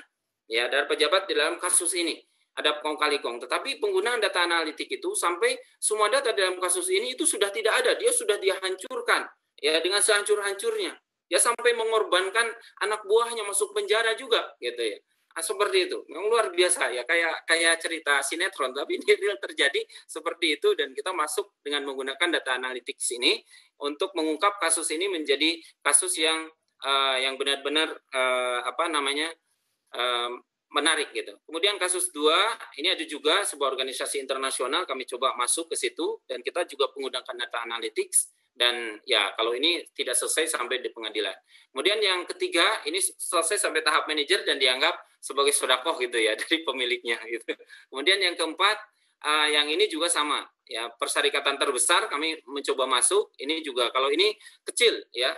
Karena ini hanya kepala kasir, jadi ini bisa dilokalisasi. Sehingga dari kasus-kasus ini kita menyimpulkan bahwa memang kasus investigatif itu ya tergantung levelnya. Kalau levelnya top manajemen terlibat ini akan lebih ruwet ya dan masuk nanti ke ranah kepolisian, kejaksaan. Tapi kalau level-levelnya masih level kasir, masih level UMKM itu mungkin tidak terlalu fokus ke sana. Baik, kemudian yang berikutnya ini ada satu istilah yang mirip-mirip tadi dengan istilah data analytics ya. Istilah ini sering kita proses ya, dan ada bukunya juga yang menjadi referensi dari business intelligence ini. Ini sama prosesnya untuk mendapatkan meaningful information ya. Untuk answer question, untuk menyatakan ada pola atau memberikan stakeholder suatu pola tertentu untuk membuat keputusan. Yang kita inginkan ini adalah piramida dari informasi akuntansi, business analysis sampai data source ya. Kita sering melihat, nah ini tahapan business intelligence, kita lihat di sini levelnya kayak piramid. Dan ini data sources ini, dan kita sekarang sebetulnya di dalam akuntansi, kita harus melihat ya. Anak-anak kita sekarang yang kita ajari sudah sangat maju sekali mereka dalam pengolahan data. barangkali kita perlu melihat juga buku-buku yang kita baca, ya, yang baik berasal dari dalam negeri maupun luar negeri. Ini kalau kita tekankan ke dalam proses akuntansi yang manual, mereka akan ketinggalan. Dan saya sering berkata, kalau manual itu kita hanya bisa mengolah bagaimana 30 transaksi sehari dari pagi sampai sore. Tetapi dengan business intelligence, saya ajarkan mereka business intelligence gitu kata mahasiswa saya, kita bisa mengolah sampai 1 juta transaksi. Ya, padahal Bapak Ibu sekalian, pengalaman saya ketika mengimplementasikan business intelligence, ini perusahaan sebesar, ya katakanlah saya bisa menyatakan bahwa 5-10 miliar per bulan, itu dia hanya mengolah sampai 20.000 baris transaksi. Ya, 20.000 baris transaksi Bapak Ibu sekalian. Dan itu mungkin saya kira kalau yang lebih banyak, ya ini akan record transaksinya tidak akan sampai 1 juta. Jadi Excel yang kita pakai sehari-hari atau Sheet, ya Google Sheet yang kita pakai itu sudah sangat mencukupi kita memproses basis intelligence. Nah, di sini ada tahap pemahaman di dalam data analitik ini. Yang penting kita sebagai sebagai auditor yang menggunakan data analitik, kita harus bisa mencoba menggunakan sumber-sumber data. Kemudian kita mencoba teori dan praktek data warehouse, ya teori dan praktek data eksplorasi, data mining, data presentation sampai membuat keputusan decision making. Ya, di sini kita lihat di sini ada alat-alat query reporting tool. Jadi Bapak Ibu sekalian, sekarang itu zamannya berbeda. Zaman berbeda kita ketika bahasa pemrograman itu demikian sulit. Ya, kita bisa menggunakan tools yang sekarang, terutama mohon maaf kalau saya lebih cenderung menggunakan Google Suite, ya Google Suite untuk bisa melakukan proses data analitik ini lebih lebih detail lagi, tanpa harus kita menguasai sejumlah bahasa pemrograman, karena kita sering terjebak ke dalam data pemrograman sulit. Tidak, Pak. Sekarang teknologinya sudah sangat berkembang dan kita bisa melakukan inovasi-inovasi. Nah, kita coba di level yang paling dasar dulu, bagaimana kita bisa, karena kita magister akuntansi, kita bisa menerapkan data analytics itu untuk mengolah data-data akuntansi yang tadinya kita olah dengan menggunakan manual, gitu. Jadi data analitik ini, ya pengalaman saya itu menunjukkan software akuntansi yang dibuat itu bisa tergantikan dalam level membuat general ledger dengan menggunakan data analitik di dalam akuntansi atau business intelligence. Kita bisa menggunakan memisahkan proses recognition, instrument dan disclosure ya ke dalam data analitik ini dengan menggunakan kaidah-kaidah tersebut. Nanti saya akan ini adalah desainnya. Ketika kita tadi ini berasal dari piramida yang saya gambarkan tadi, mulai dari data sources, bagaimana kita mendesain kode akun, kemudian data warehouse, kita mendefinisi jurnal umum yang sampai sekarang, mohon maaf Bapak Ibu sekalian, kalau kita bandingkan jurnal umum yang ada di metode manual ini tidak berbeda dengan metode yang ada di dalam Lusa Pacioli. Ya, kemudian kita masuk ke data eksplorasi menggunakan teknik business intelligence di dalam Excel, yakni ini kita manfaatkan fasilitas pivot table, ya pivot table di dalam Excel. Kemudian kita lakukan proses data mining ke dalam buku besar, dalam trial balance, kemudian kita lakukan data presentation, kemudian lakukan decision making, dan di sini ada data manipulasi, ya data manipulation untuk bisa memanipulasi proses itu sesuai dengan proses akuntansi. Kita lihat satu persatu data sources ini kita desain ya menggunakan kode dan jurnal umum seperti ini ya, dan ada sedikit memang rumus kalau menggunakan ini, tapi itu tidak terlalu kompleks Bapak Ibu sekalian. Kemudian kita lihat data eksplorasi ya untuk memproses jurnal umum, kemudian ada data manipulasi, kemudian ada data mining. Ya, di sini ada buku besar dan general ledger, kemudian data presentation, dan kemudian kita akan membuat keputusan. Ya. Nah, itu yang mungkin yang bisa saya sampaikan mengenai ini, tapi saya sebentar akan mencoba men-share suatu contoh Bapak Ibu sekalian bagaimana kita bisa menggunakan teknik business intelligence atau data analitik ini pertama kali mungkin di dalam proses penyusunan laporan keuangan. Nah, Bapak Ibu bisa membayangkan kalau Bapak Ibu sekalian misalkan saya sengaja membuat ini satu soal yang sangat kompleks, yang lengkap gitu. Mulai dari ini jurnal voucher, Kami buatkan satu persatu Bapak Ibu sekalian. Jadi memang ini untuk memfasilitasi mahasiswa. Ini saya masih ada waktu, Pak. Ya.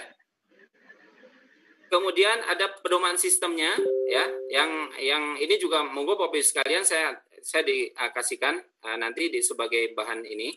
Kemudian deskripsinya dan daftar nomor rekening, kemudian contoh jurnal umum. Kita bisa melihat kalau dengan menggunakan teknik seperti yang manual atau seperti yang tidak menggunakan business intelligence, tentu ini akan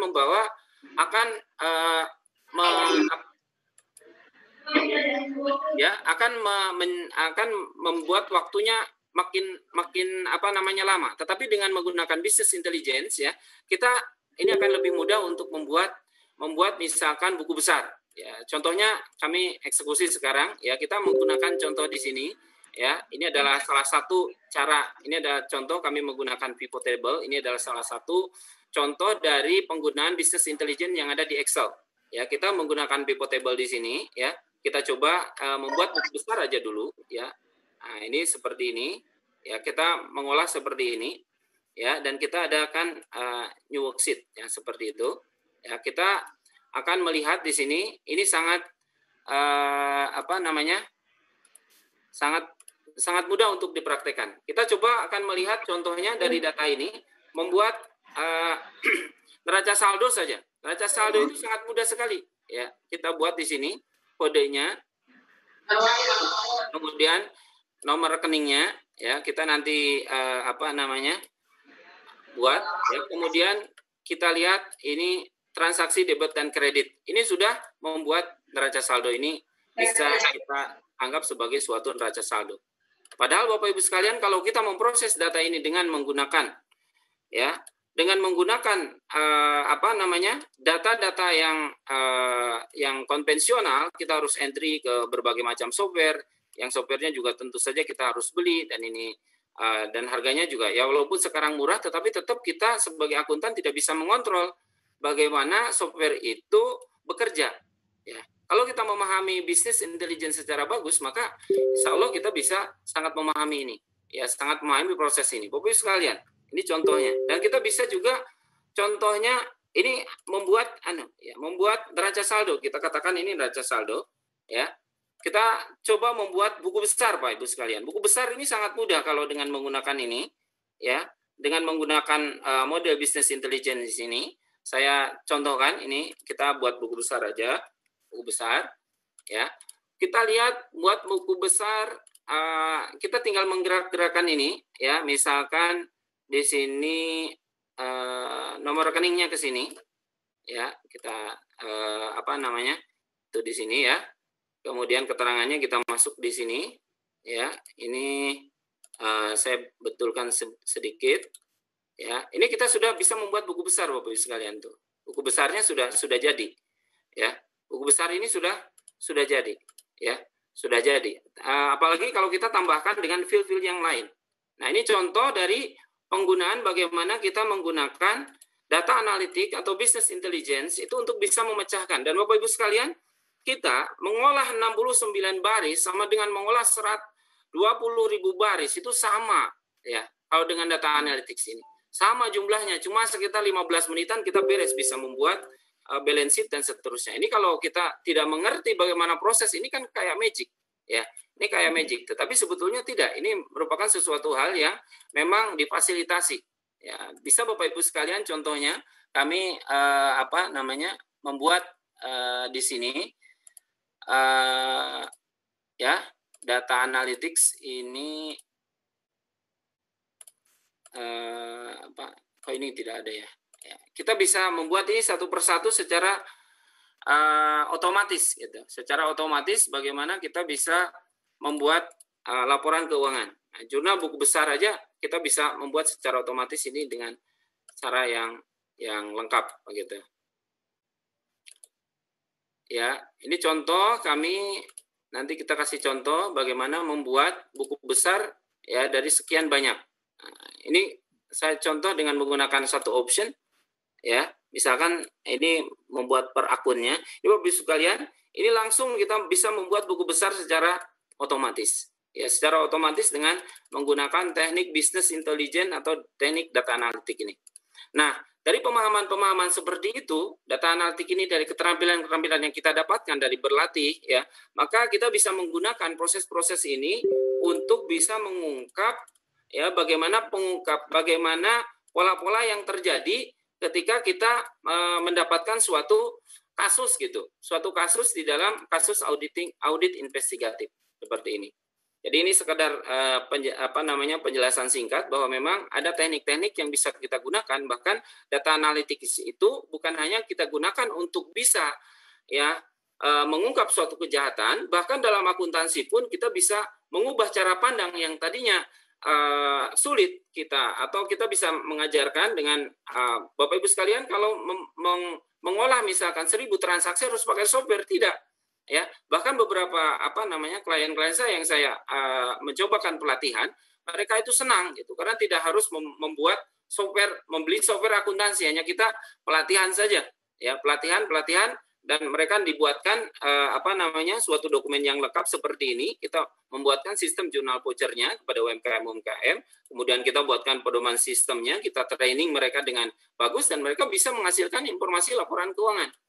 Nah, ini merupakan suatu hal kemajuan yang kita tidak bisa dapatkan itu ketika di tahun 2000, sebelum tahun 2003, Bapak Ibu sekalian. Nah, ini saya sebetulnya sudah menggunakan ini sudah lama, ya. Kebetulan saya konsultan sistem di beberapa perusahaan, ya. Itu sejak tahun 2007 saya menggunakan ini dan sampai sekarang mereka masih menggunakan proses ini tanpa harus membeli software. Ya, ini merupakan suatu hal yang menurut saya menarik dan saya ingin share kepada Bapak Ibu sekalian. Cuma karena mungkin masih ada waktu apa tidak ini? Ya. Masih ada waktu. Monggo dilanjut Pak Oman. Oh, siap. Ya. Lanjut Pak Oman. Kira-kira kurang lebih 5 menit ya Pak Oman. 5 menit, siap. Monggo, ya.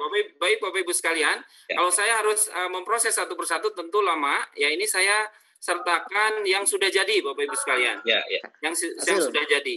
Ini modelnya seperti ini, ya. Modelnya seperti ini dan nanti Bapak Ibu sekalian bisa mendapatkan file ini. Silakan dipelajari, ya, dan ya syukur-syukur Bapak Ibu sekalian bisa mempraktekannya ke dalam pengajaran, karena ini memahaminya lebih enak Bapak Ibu sekalian daripada kita menggunakan pembelajaran yang sepotong-sepotong. Kebanyakan pembelajaran itu ya kita membahas kas dulu, tetapi kalau ini sudah merupakan satu pola yang kami coba susun dengan baik. Dan ini sebetulnya Bapak Ibu sekalian, ini bukan karya saya, ini karya mahasiswa saya. Karya mahasiswa saya, mereka saya tugaskan dan mereka biasanya mampu membuat proses ini dalam satu mata kuliah sistem akuntansi. Ya, ini dari S1. Ya, dan kami tekankan mereka ke dalam penggunaan data analytics di dalam akuntansi. Ya, sampai dengan mereka bisa membuat lengkap laporan keuangan yang lengkap. Ini kira-kira desainnya seperti ini dari versi saya. Ya, sebetulnya ini saya bercita-cita dibuatin buku, tetapi karena beberapa hal ya masih belum ini, ya. Selesai. Bapak Ibu sekalian bisa nanti memodifikasi dari apa yang kita sudah kerjakan. Ya, ini baik itu proses data analitiknya maupun ke dalam laporannya. Jadi laporan yang kita buat, ya, di dalam laporan laporan keuangan ini kita mewajibkan mahasiswa untuk membuat laporan indirect maupun laporan direct. Itu biar pemahaman mereka utuh gitu. Dan itu sangat berarti Bapak Ibu sekalian ketika kita mau masuk ke dalam audit investigatif. Ternyata basis akrual itu kalau kita masukkan ke dalam basis audit investigatif itu sangat sulit sekali gitu. Nah, kita masuknya adalah dari metode direct, arus kas, dari basis kas dulu. Cash flow-nya seperti apa? Maka Bapak Ibu sekalian bisa lihat dalam kasus Bank Bali itu di bukunya misalkan Theodorus Wanakota itu murni memang basis kas gitu. Jadi kita harus bertanya-tanya, mungkin ya kita harus proporsional dengan basis kas ini. Jangan basis kas itu dipinggirkan, tetapi basis akrual yang kita pelajari banyak. Ya, dalam audit investigatif justru terbalik. Basis kasnya itulah yang ingin kita tekankan, nanti basis akrualnya adalah sebagai pelengkap dari keseluruhan proses ini. Baik, mungkin Bapak Ibu sekalian, itu yang bisa kami sampaikan. Ya, tadi pada intinya kami saya sendiri mengajak ya, masih terus mempelajari bagaimana ini bisa menggunakan menggunakan teknik-teknik ini dengan lebih bijak dan lebih diterima ya ke dalam proses pengajaran kita menggunakan ini. Namun untuk bisa pengalaman kami melakukan pembelajaran memang harus kita latih dari satu persatu. Bagaimana konsep data sources-nya, data warehouse-nya, eksplorasi, sampai ke making decision. Ya, kita latih satu persatu, kasih kasus, kasih tugas. Nah, ini baru kemudian mereka akan memiliki penggunaan data analitik di sini. Ya, dan itu bisa kita lakukan dalam skema apapun, apakah COVID atau data investigatif atau mengungkap kecurangan-kecurangan yang terjadi dalam pengelolaan keuangan. Baik, itu yang bisa kami sampaikan. Silahkan, selebihnya insya Allah nanti ditanya jawab. Insya Allah. Baik, terima kasih Pak Oman. Saya kira cukup menarik tentang bagaimana peran data analytical dalam audit investigasi dan bisnis intelijen. Ini teknikal banget, tapi mungkin masih perlu waktu untuk memahami lebih dalam ya Pak. Mudah-mudahan nanti ke depannya kita bisa diskusi lagi Pak. Karena banyak request Pak dari saya, dari mahasiswa, dari alumni. Ya. Itu meminta nomor Bapak, tadi saya nggak share Pak. Saya minta Japri aja nanti. Oh iya. Saya mohon. Silakan Pak, nggak apa-apa. Nanti ini yang soal dan contohnya tadi yang sudah jadi nanti kita share juga Pak. Sudah. Ya, oke, makasih Pak ya. Ini ada beberapa pertanyaan, saya bacakan aja Pak. Soalnya banyak banget ini. Ya, silakan Pak. Ya, teman-teman. Jadi saya hanya membacakan apa yang sudah dicat. Yang pertama, Pak Oman sama Pak Ardiansa. Halo Pak Ardiansa. Bisa disimak Pak Ardiansa? Oke Pak, ada Pak Oman. Ya, pertanyaan pertama, ada 4 faktor seseorang untuk melakukan fraud Pak. Ini disingkat dengan GON teori Pak ini ya. Ada keserakahan, greed, opportunity, need, dan exposure atau pengungkapan. Ini pertanyaan dari Haga, Mas Aga. Dari keempat faktor tersebut, faktor mana yang sering dilakukan oleh seseorang dalam melakukan fraud? Monggo Pak, langsung aja. Pak Oman mungkin. Ya Pak. Silakan Pak Oman. Mungkin Pak Ardiansa dulu Pak. Bapak yang tadi saya kira lebih relevan Bapak. Ya, Pak Ardiansa, ada tanggapan Pak Ardiansa? Praktisinya Pak Ardiansa. Halo Pak Ardiansa. Mana yang GON sering terjadi Pak Ardiansa? Oke, sambil kita menunggu mungkin Pak Oman ada gambaran. Siap Pak. Ada, silakan. Iya Pak, silakan Pak. Saya ulangi, ada 4 faktor tersebut mana yang sering dilakukan orang sering melakukan fraud.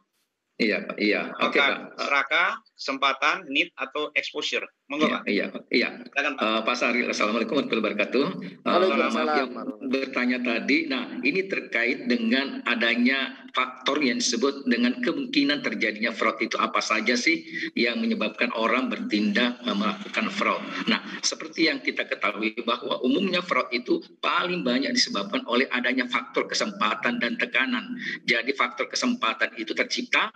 Nah, kemudian ada faktor tekanan dari atasan atau dari orang terdekat ataukah dari hubungan istimewa. Nah, itulah yang menyebabkan sehingga kemungkinan itu akan menjadi lebih besar terjadinya. Nah, itu yang saya lihat dari beberapa segi. Nah, saya bisa juga buktikan dari beberapa kasus yang terjadi. Nah, umumnya ketika kita lihat bedah kasus itu, maka biasanya kasus-kasus itu terkait dengan adanya faktor kesempatan. Sebagai contoh misalnya, bekas ketua MPR yang melakukan kemarin kasus korupsi yang cukup spektakuler. Nah, itu akhirnya kemudian ketika dilakukan pendalaman ternyata itu karena faktor kesempatan yang ada. Jadi sisdurnya yang tidak kuat dan kemudian adanya faktor dari tekanan politik dan seterusnya sehingga menyebabkan adanya pelakuan itu. Nah, inilah yang kita lihat dari beberapa kesempatan. Nah, saya lihat juga dari beberapa contoh-contoh kasus yang ada.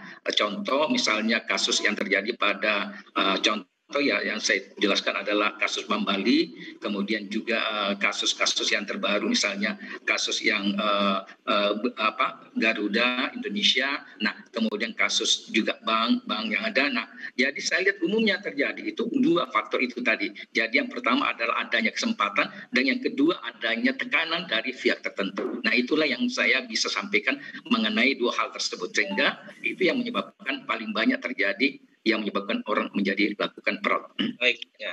Ya Pak. Ada tambahan Pak Oman?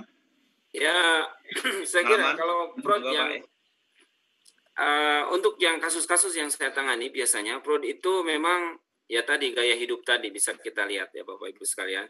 Memang bermula dari gaya hidup dan memang ada di situ ada red flag yang perlu kita cermati, Pak. Ya, dan teori itu sesuai saya kira dengan apa yang ada di dalam praktik. Dan saya kira penjelasan dari Pak Ardiansyah sudah sangat memadai. Ya. Oke, terima kasih Pak Oman.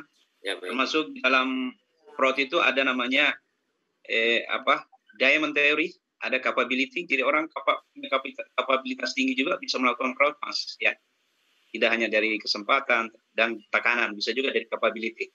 Soalnya banyak yang masuk penjara orang-orang pintar, bukan orang bodoh, ya. Yeah. Oke, pertanyaan kedua, bagaimana persiapan entitas atau rumah sakit? Mungkin Prof. Admin ini lebih pas ini. Persiapan entitas rumah sakit bersikap apabila regulasi belum jelas. Langsung, Prof. Ya. Persiapan menangani dana-dana COVID apabila belum ada regulasi belum jelas. Mungkin ini betul sekali.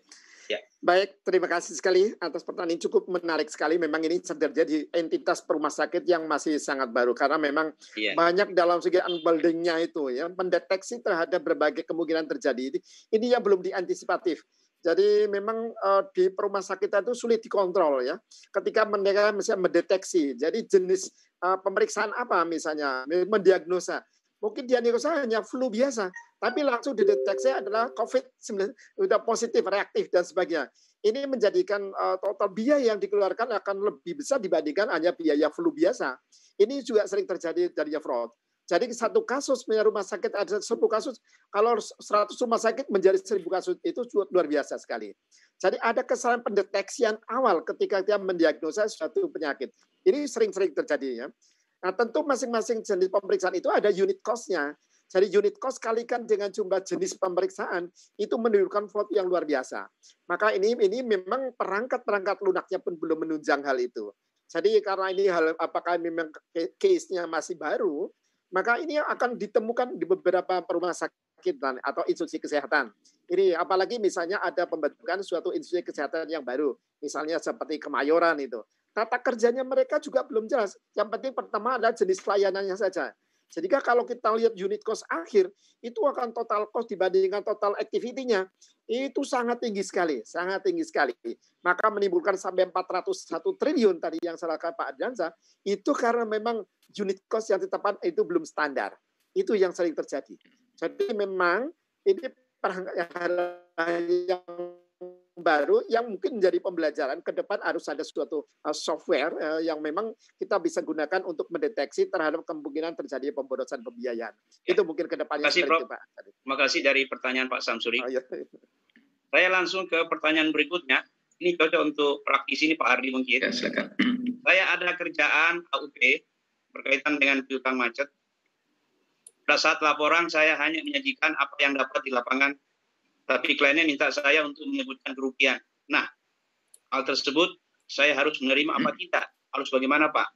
Oke, terima kasih Pak Saril. Nah, ya, berkaitan dengan AUP atau Agreed Upon Procedures itu, sebenarnya kalau kita lihat tidak masuk kategori investigatif, Pak. Tapi dia hanya merupakan semacam jasa biasa dalam kaitan dengan audit. Nah, kaitan dengan assurance itu, maka kita bisa lihat kalau AUP itu tidaklah kita bisa mendeteksi sampai dengan kasus pelanggaran hukumnya. Tapi yang paling banyak adalah kita membuat lebih dahulu prosedurnya seperti apa. Nah, dari prosedur itulah kemudian kita lihat di mana penyimpangan daripada yang dilakukan realisasinya. Nah, dari situ baru kita akan kemukakan dampaknya. Dan kira-kira dari dampaknya itu, dampak daripada itu maka apa yang menyebabkan kerugian terjadi. Seperti itu Pak Saril.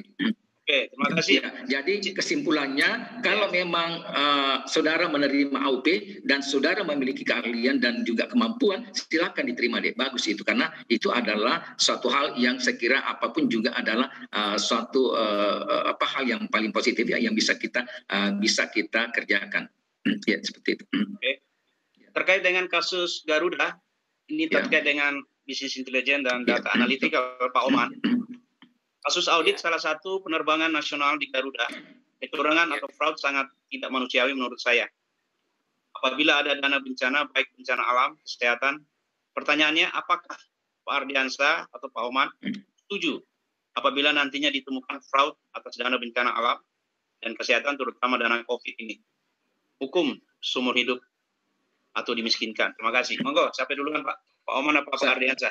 Ya, saya dulu barangkali Pak Saril. Ya, Pak. Ya, silakan Pak Diansa. Ya, makasih banyak Pak Saril. Nah, ini oleh sebab itulah satu yang keahlian yang diperlukan oleh seorang investigatif itu Pak, dia memiliki kemampuan hukum, Pak, aspek hukum. Jadi bukan hanya hukum dasar, tapi dia juga memahami mengenai dampak dari hukum. Contoh tadi saya kemukakan di dalam KUHP 184 tadi itu mengenai alat-alat bukti Pak, yang juga kita bisa gunakan ketika kita mengungkapkan mengenai kasus yang terjadi. Nah, oleh sebab itulah kita akan bisa memilih alat bukti yang terkuat yang bisa diakui dalam sidang pengadilan. Karena ketika kita melakukan sidang pengadilan, maka dia akan diproses itu. Apapun yang kita sampaikan sebagai seorang auditor, kalau itu tidak bisa memenuhi aspek hukum, Pak, dia tidak akan terima. Hakim tidak akan menerima, Pak, itu. Karena yang diterima itu adalah biasanya terkait dengan adanya yang dimungkinkan dalam kaitan dengan kasus hukum, Pak. Jadi ini yang waktu kami mengambil spesialisasi bidang investigatif ini, itu misalkan kita mengalami sidang pengadilan. Jadi waktu itu diberikan contoh bagaimana seorang hakim bisa memutuskan dan juga bisa katakanlah memberikan pendapat terhadap adanya kasus tertentu yang disampaikan katakanlah oleh auditornya. Jadi auditor di sini tentu saja harus memiliki kemampuan aspek hukum. Nah, inilah Pak yang saya ingin sampaikan kepada Pak Saril sebagai jawabannya, Pak. Silakan Pak. Silakan kalau Oke, Pak Oman, mungkin ada tambahan Pak Oman. Ya, kalau saya melihat ya proses mungkin terima kasih monggo Pak. Ya, kalau kita melihat ya proses audit itu, apalagi audit investigatif itu bukan proses yang yang ya seperti ini ada waktunya begitu, seperti itu. Tetapi proses ini nanti akan kita bawa ke dalam proses peradilan juga, dan betul sekali yang dikatakan Pak Ardiansyah tadi, memang harus kita memiliki keahlian di dalam hukum. Nah, kalau saya setuju nantinya ditemukan fraud, ya kita ranahnya mungkin sampai menemukan fraud, ya itu ranah akuntan. Kalau setuju dimiskinkan atau seumur hidup lah, itu memang ranah hukum dan kita tidak bisa masuk terlalu jauh ke sana gitu. Jadi seperti itu. Jadi kalau peran kita sebagai auditor ya hanya paling kita di BAP, kita menjadi saksi. Ya, adapun keputusan hukum nanti akan mengikuti hukum yang berlaku. Ya, baik seperti itu Pak. Terima kasih. Ya, terima kasih Pak Oman. Kemudian mungkin pertanyaan dari Pak. Tambahkan sedikit. Monggo Prof. Ya. Ya, jadi ini adalah tepat sekali dengan kampus Merdeka dan Kuliah Merdeka. Itu bahwa nanti program studi kami pun juga akan berkolaborasi dengan magister koordinatoriat atau magister hukum. Jadi artinya kita dalam satu semester bisa ambil beberapa kurikulum yang menunjang terhadap aktivitas. Artinya bahwa kita nanti sebagai seorang akuntan tidak hanya cukup sebagai saksi, tapi bisa menemukan suatu temuan dan juga dampak hukumnya kita harus memahami juga. Jadi ke depan kita akan berkolaborasi seperti itu Pak. Jadi kita akan wujudkan dalam suatu bentuk kurikulum yang merdeka, itu yang akan mencakup berbagai hal yang memang ada kaitannya antara satu dengan lain yang antas lintas keilmuan. Mungkin begitu Pak Saril. Oke, terima kasih Prof. Kemudian pertanyaan selanjutnya dari Pak Ghazali. Izin bertanya, bagaimana upaya atau langkah tim audit investigatif apabila dalam pertengahan jalan sudah dipengaruhi oleh masyarakat, padahal belum tentu ada fraud? Mungkin Pak Ardiansyah, Pak. Silakan Pak Ardiansyah. Halo Pak Ardiansyah. Masih di mute boleh. Pak Ardiansyah jangan di mute. Iya Pak. Jadi inilah yang saya sampaikan Pak Saril bahwa ketika kita menghadapi kasus mengenai investigasi Pak, tadi itu saya sudah sampaikan kita harus Pak membedah kasus itu menjadi yang tadi itu yang saya katakan ada rumusnya sebenarnya. Ada 5W tambah 2H. 5W itu adalah harus kita bedah satu-satu itu Pak. Siapa pelakunya, bagaimana pelakunya, kapan dilakukan, apa saja yang dilakukan, dan kemudian berapa besarnya dilakukan. Nah, begitu Pak. Jadi itu begitu kita kemudian baru kita buatkan tabel daripada aspek-aspek yang tadi kita bedah tadi. Nah, dari situ kita buat setelah itu kita buatkan mengenai, kemudian kita buatkan summary-nya, lalu kita buatkan hipotesanya. kira-kira seperti apa. Nah, inilah yang saya katakan bahwa ketika kita melakukan audit investigasi, bukan hanya kemampuan bidang akuntansi dan audit yang diperlukan, tetapi juga kita harus memahami dampak daripada aspek legalnya. Karena nanti kita akan berhadapan dengan pengacara, Pak. Karena tentu saja si terdakwa akan menggunakan pengacara. Nah, inilah yang kadang-kadang kita akan kelabakan ketika kita dihadapkan dengan pengacara. Karena kenapa? Kita tidak memiliki keahlian hukum itu. Oleh sebab itulah saya katakan seorang investigator wajib, Pak, memiliki kemampuan bidang hukum dia. Tidak boleh tidak ditawar, Pak, itu. Jadi itu yang saya ingin sampaikan, Pak Saril. Baik. Spesial untuk Pak Oman dari peserta nih, nggak disebutkan. Oh, ada nih. Sucipto. Untuk Pak Oman, paparan ini mengambil contoh pengolahan data analytical pada sektor private. Apakah bisa langsung diimplementasikan untuk sektor publik atau perlu dimodifikasi aplikasinya? Mohon tanggapan Pak Oman. Ya, terima kasih. Ya, memang betul Pak, kita baru ngasih contoh untuk sektor private. Bapak kalau ingin model yang sama dengan sektor publik, saya menulis buku Pak di Salemba 4 di situ. Yeah. Akuntansi pemerintahan daerah, di situ ada contohnya di bab 5, Bapak bisa nge-refer ke sana dan menggunakan data analitik yang saya sampaikan pada kesempatan ini untuk mengolah data di situ. Jadi insya Allah ini kompatibel, karena sekarang akuntansi itu sudah tidak swasta lagi atau sektor publik lagi, semua sama menggunakan akuntansi, persamaan akuntansinya sama, laporan keuangannya juga kita berpedoman sama pedoman yang sama, IPSAS, International Public Sector Accounting Standard, yang itu asalnya juga dari sektor private. Jadi sebetulnya itu sudah mendekat. Saya hanya sempat menjelaskan ini. Tapi kalau yang versi yang itunya nanti secara private saya sudah sediakan sih sebetulnya, ya sudah sediakan contohnya menggunakan yang sektor publik. Kita kita bisa menggunakan itu untuk sektor publik karena ini alat ya. Karena lihat ini ada tools yang harus kita miliki ya sebagai ganti bahwa kita sudah berada di zaman yang semuanya serba digital. Jadi kemampuan digital ini kita tingkatkan dengan data analitik, dengan business intelligence yang nantinya kita akan lebih maju dari zaman Lusa Pacioli begitu Pak. Saya sedang sering iseng Pak, saya punya bukunya Lusa Pacioli, itu tebal sekali terjemahan bahasa Inggris. Saya bandingkan ya dengan buku yang terbitan Hongren yang masih manual. Itu bentuk jurnalnya itu mirip hampir sama. Nah ini sebetulnya kita masih berada di zaman Lusa Pacioli atau sudah zaman merdeka gitu. Nah, ini makanya kita berusaha untuk mengadakan satu teknik yang baru yang ini memang sebetulnya sangat mudah, cuma jarang diungkap di dalam pelajaran-pelajaran akuntansi. Oke. Terima kasih Pak Omar. Siap. Kemudian dari Pak Sutarno, apakah audit yang disepakati termasuk audit investigasi? Mungkin Pak Ardiansyah. Apakah audit yang disepakati termasuk audit investigasi? Tidak masuk Pak, tidak masuk Pak Saril. Setahu saya, ya Pak. AUP Pak itu yang dimaksudkan ya.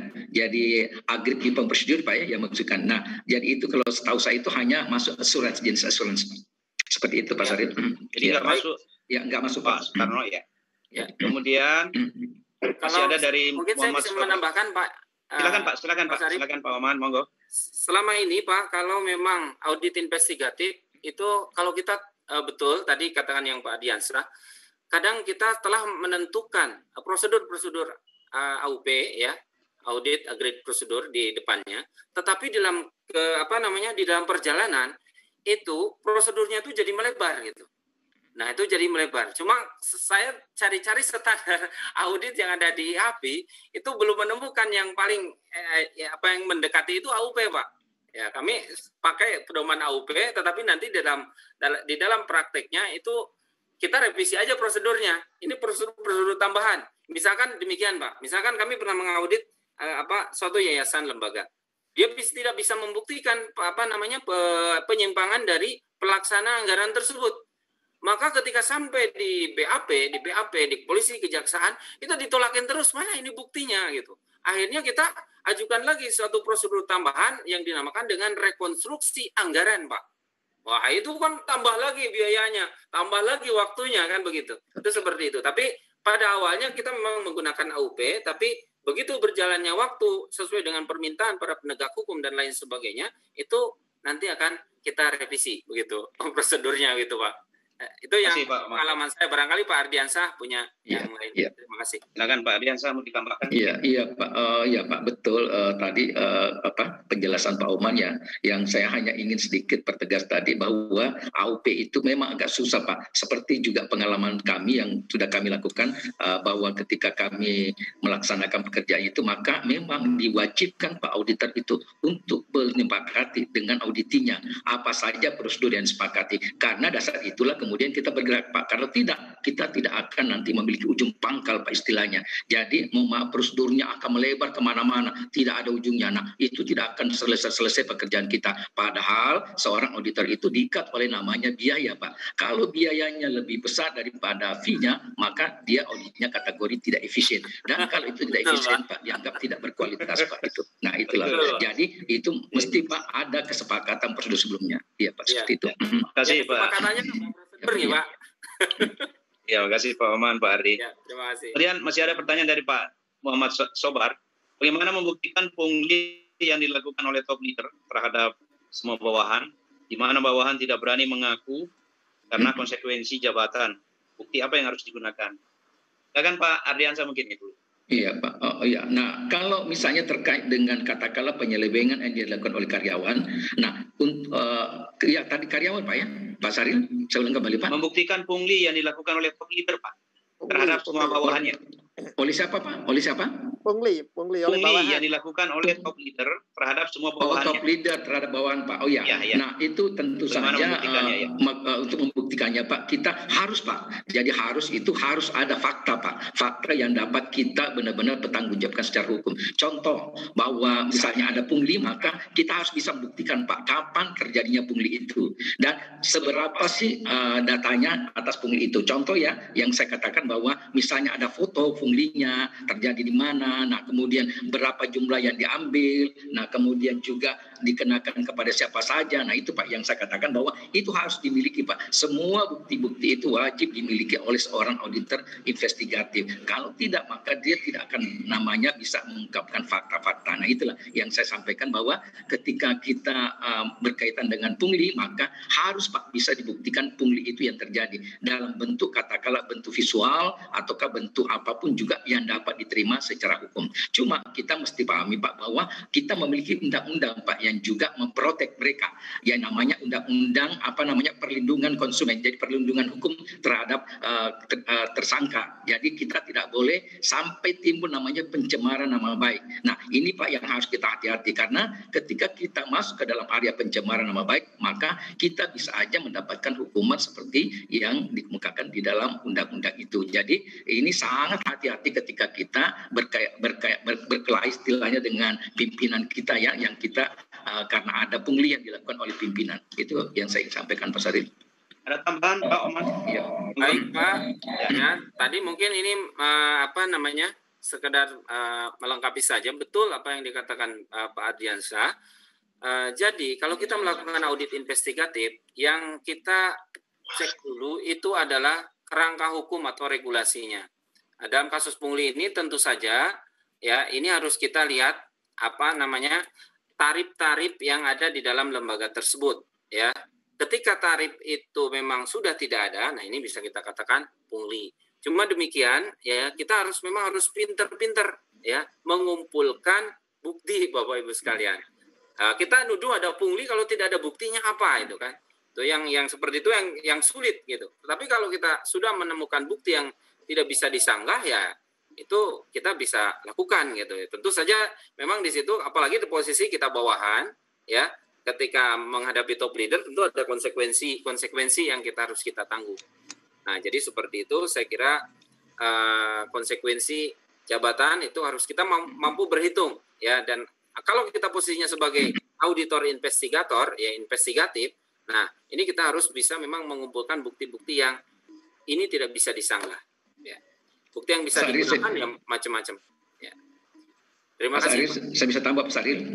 Pak Saril. Silakan Pak. Iya, Pak. Pak Saril. Nah, ini juga saya ingin sampaikan saja Pak bahwa di IAPI Pak, kita IAPI kan yang kita jadikan sebagai pedoman Pak. Jadi IAPI itu bisa memberikan sertifikat investigator itu ketika seorang auditor itu memiliki pengalaman dia selaku akuntan biasa itu minimal 5 tahun Pak.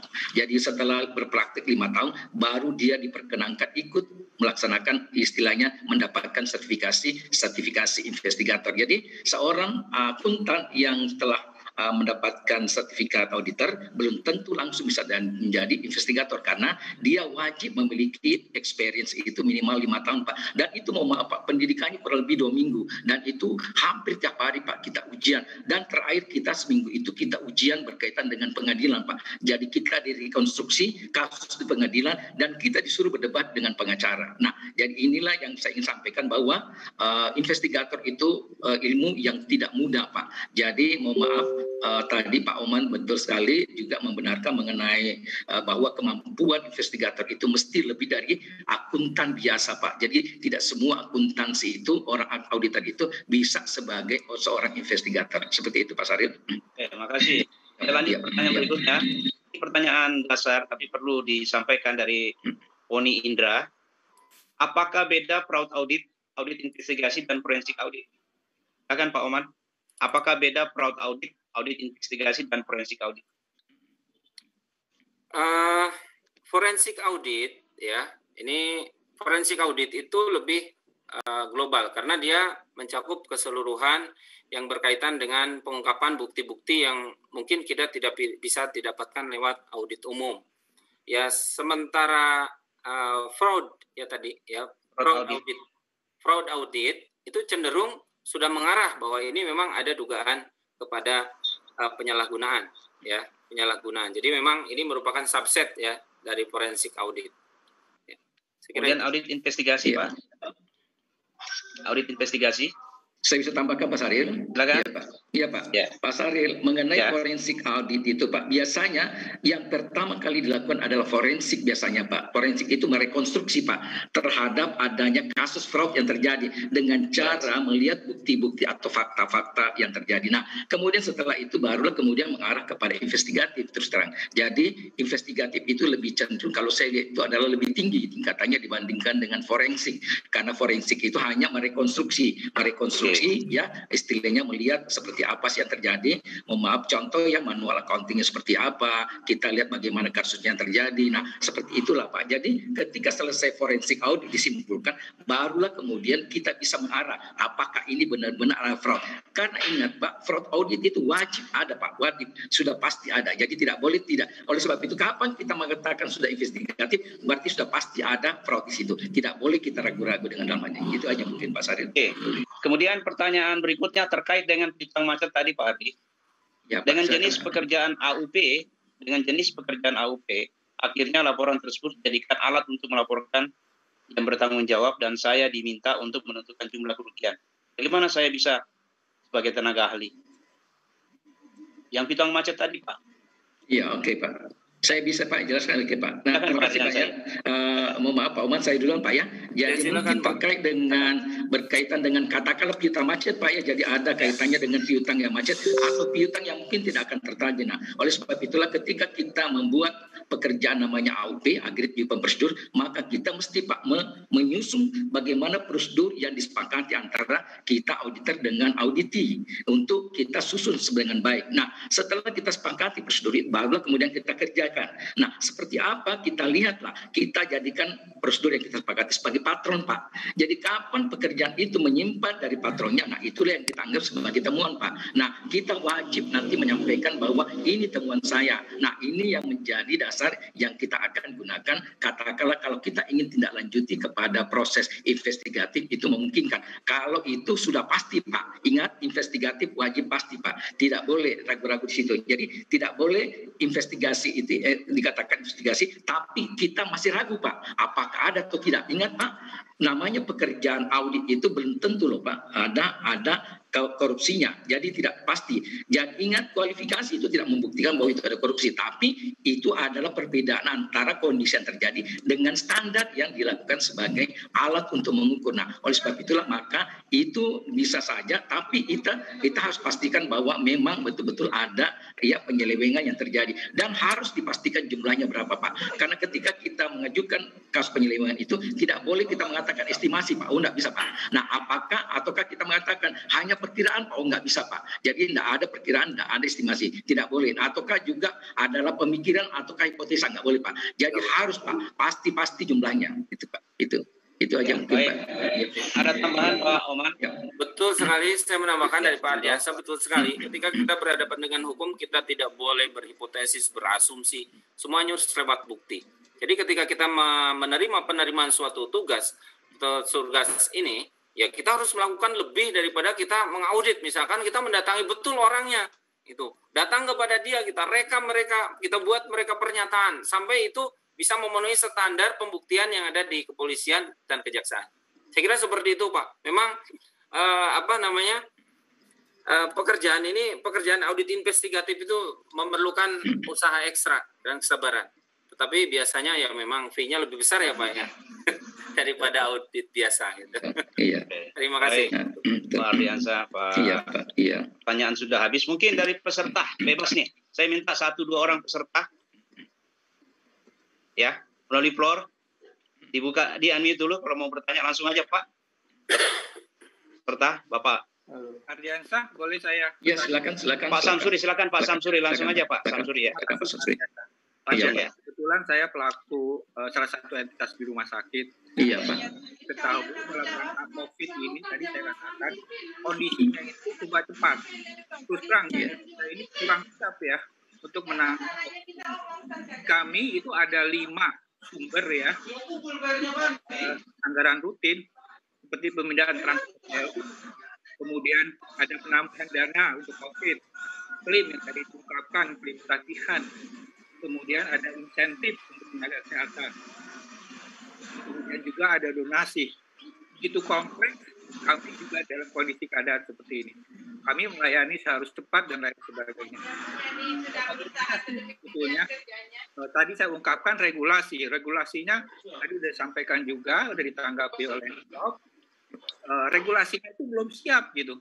Kami melakukan sebuah cepat, kemudian peraturannya dan lain sebagainya belum siap juga gitu. Seperti misalnya salah satu untuk tenaga kesehatan, perawat itu ditentukan 22 hari. Ya, belum tentu mereka dinas 22 hari. Regulasinya jelas 22 hari. Nah, bagaimana jalan keluarnya ya apabila kami katakanlah dilakukan pemeriksaan atau audit. Terima kasih, Pak. Oke.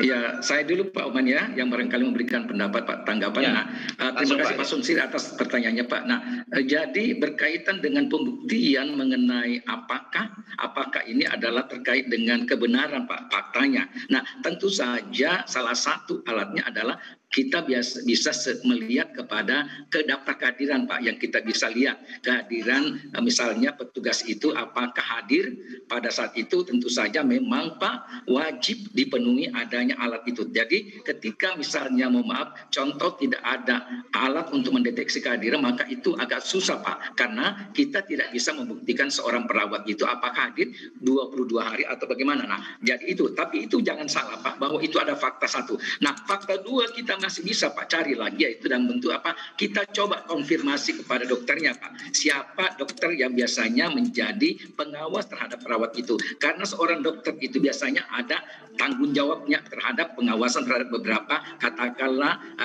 suster-suster. Nah, sebab itulah ketika kita tanyakan kepada dokter itu, tentu dokter itu akan bertanggung jawab dengan apa yang dia kemukakan. Tentu saja dia ada alat ukurnya seorang dokter itu ketika dia menyampaikan mengenai kehadiran seorang perawat. Nah, inilah mungkin salah satu. Nah, itu baru dua. Yang ketiga mungkin Pak masih ada. Nah, yang ketiga itu tentu saja kita akan lihat Pak mengenai contohnya adalah kita lihat mengenai bukan hanya daftar hadir terus tanggung jawabnya kepada pernyataan dari dokter. Terus yang lain adalah kita akan berbicara dengan sesamanya atau rekannya, sejawatnya dia. Apakah dimelihat seorang perawat itu pada hari ini, misalnya pada hari Senin dia ada nggak?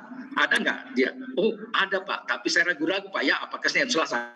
Nah kita bisa tanyakan lebih jauh lagi, tanggal berapa Pak itu? Nah itu jadi kita ketika menanyakan itu faktanya tadi yang saya katakan bahwa kita mesti Pak mendapatkan paling tidak itu ada beberapa laps fakta yang bisa menguatkan kesimpulan kita bahwa benar-benar kita bisa buktikan bahwa seorang perawat ini tidak memenuhi kualifikasi dalam artian kehadirannya selama 22 hari. Ini contohnya Pak Samsuri barangkali Pak.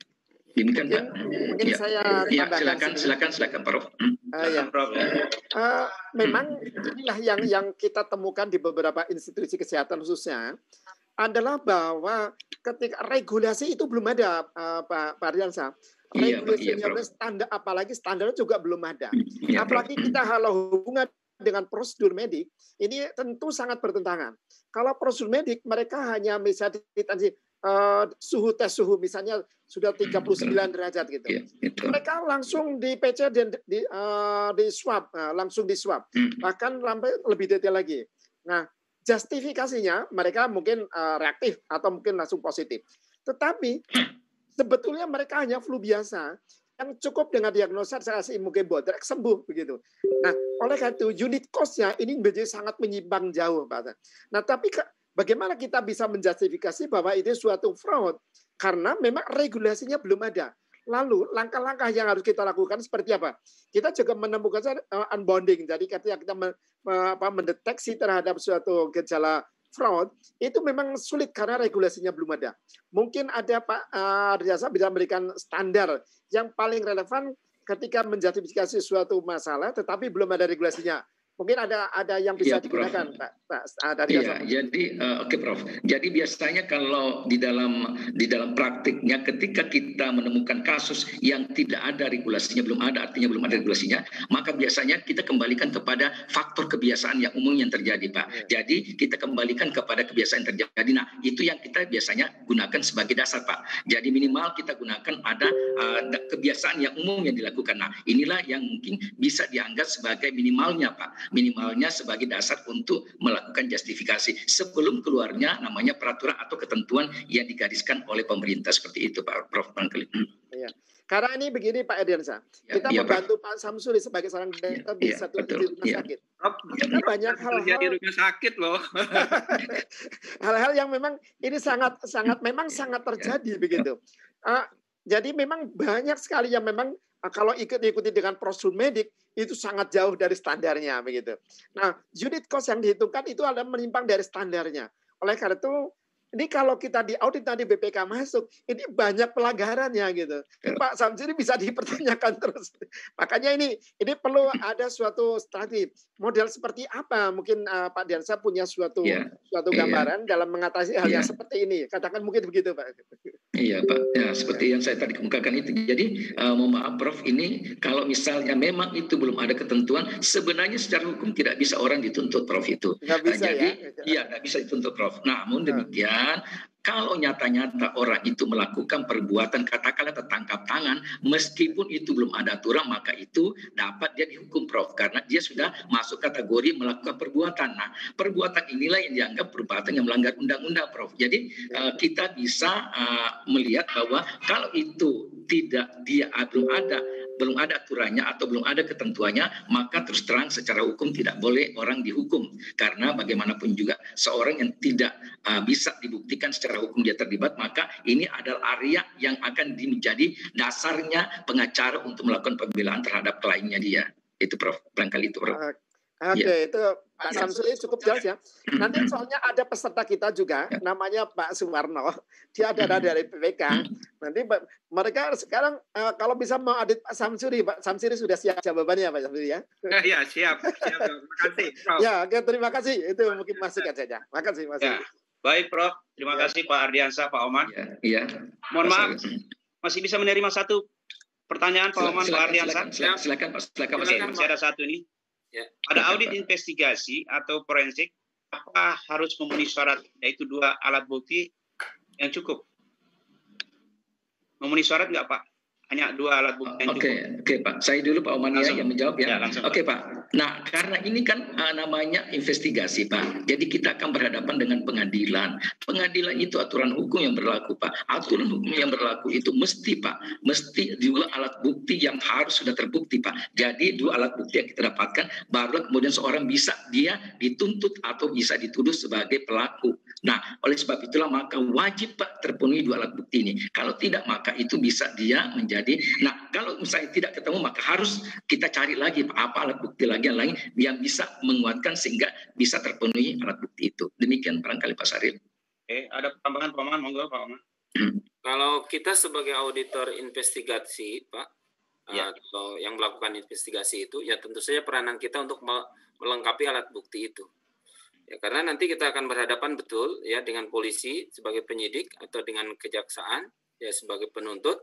Ya, di mana kita memang diminta untuk menyediakan alat bukti. Walaupun kita nanti peranannya sebagai saksi ahli begitu ya, yang bisa diterima atau tidak gitu. Tapi setidaknya peran kita adalah melengkapi alat bukti itu. Terima kasih. Oke. Saya kira cukup ya Bapak Ibu, soalnya sudah hampir maghrib, udah 5:30 ini. Makassar sudah hampir isya malah. Irian sudah lewat isya malah ya. Terima kasih Pak, waktunya Pak Oman, Pak Ardiansah. Sama-sama Pak Saril. Para peserta, Prof. Suratno, Bu Nurmala, panitia, alumni. Mudah-mudahan sharing ilmu pada sore hari ini sangat bermanfaat.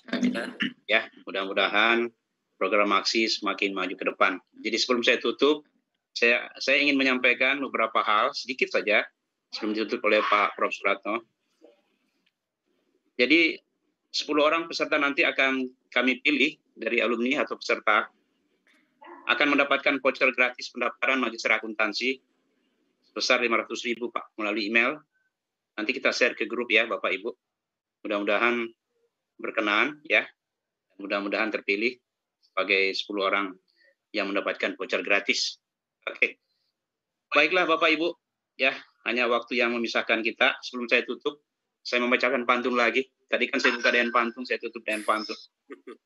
Prodi Maksi UP akreditasi A, bunga mekar di perbukitan, sawah luas di pedesaan. Terima kasih atas perhatiannya, mohon maaf untuk kesalahan. Ya, kami dari panitia, penyaji, keynote speak, Bu Nurmala yang sangat mendukung acara ini, ya, dan Sekolah Pasca Sarjana, ya, atas nama Sekolah Pasca Sarjana, kami mengucapkan banyak-banyak terima kasih dan mohon maaf atas segala kekurangan. Selamat sore Bapak Ibu semuanya. Billahi taufiq wal hidayah. Assalamualaikum warahmatullahi wabarakatuh. Waalaikumsalam warahmatullahi wabarakatuh.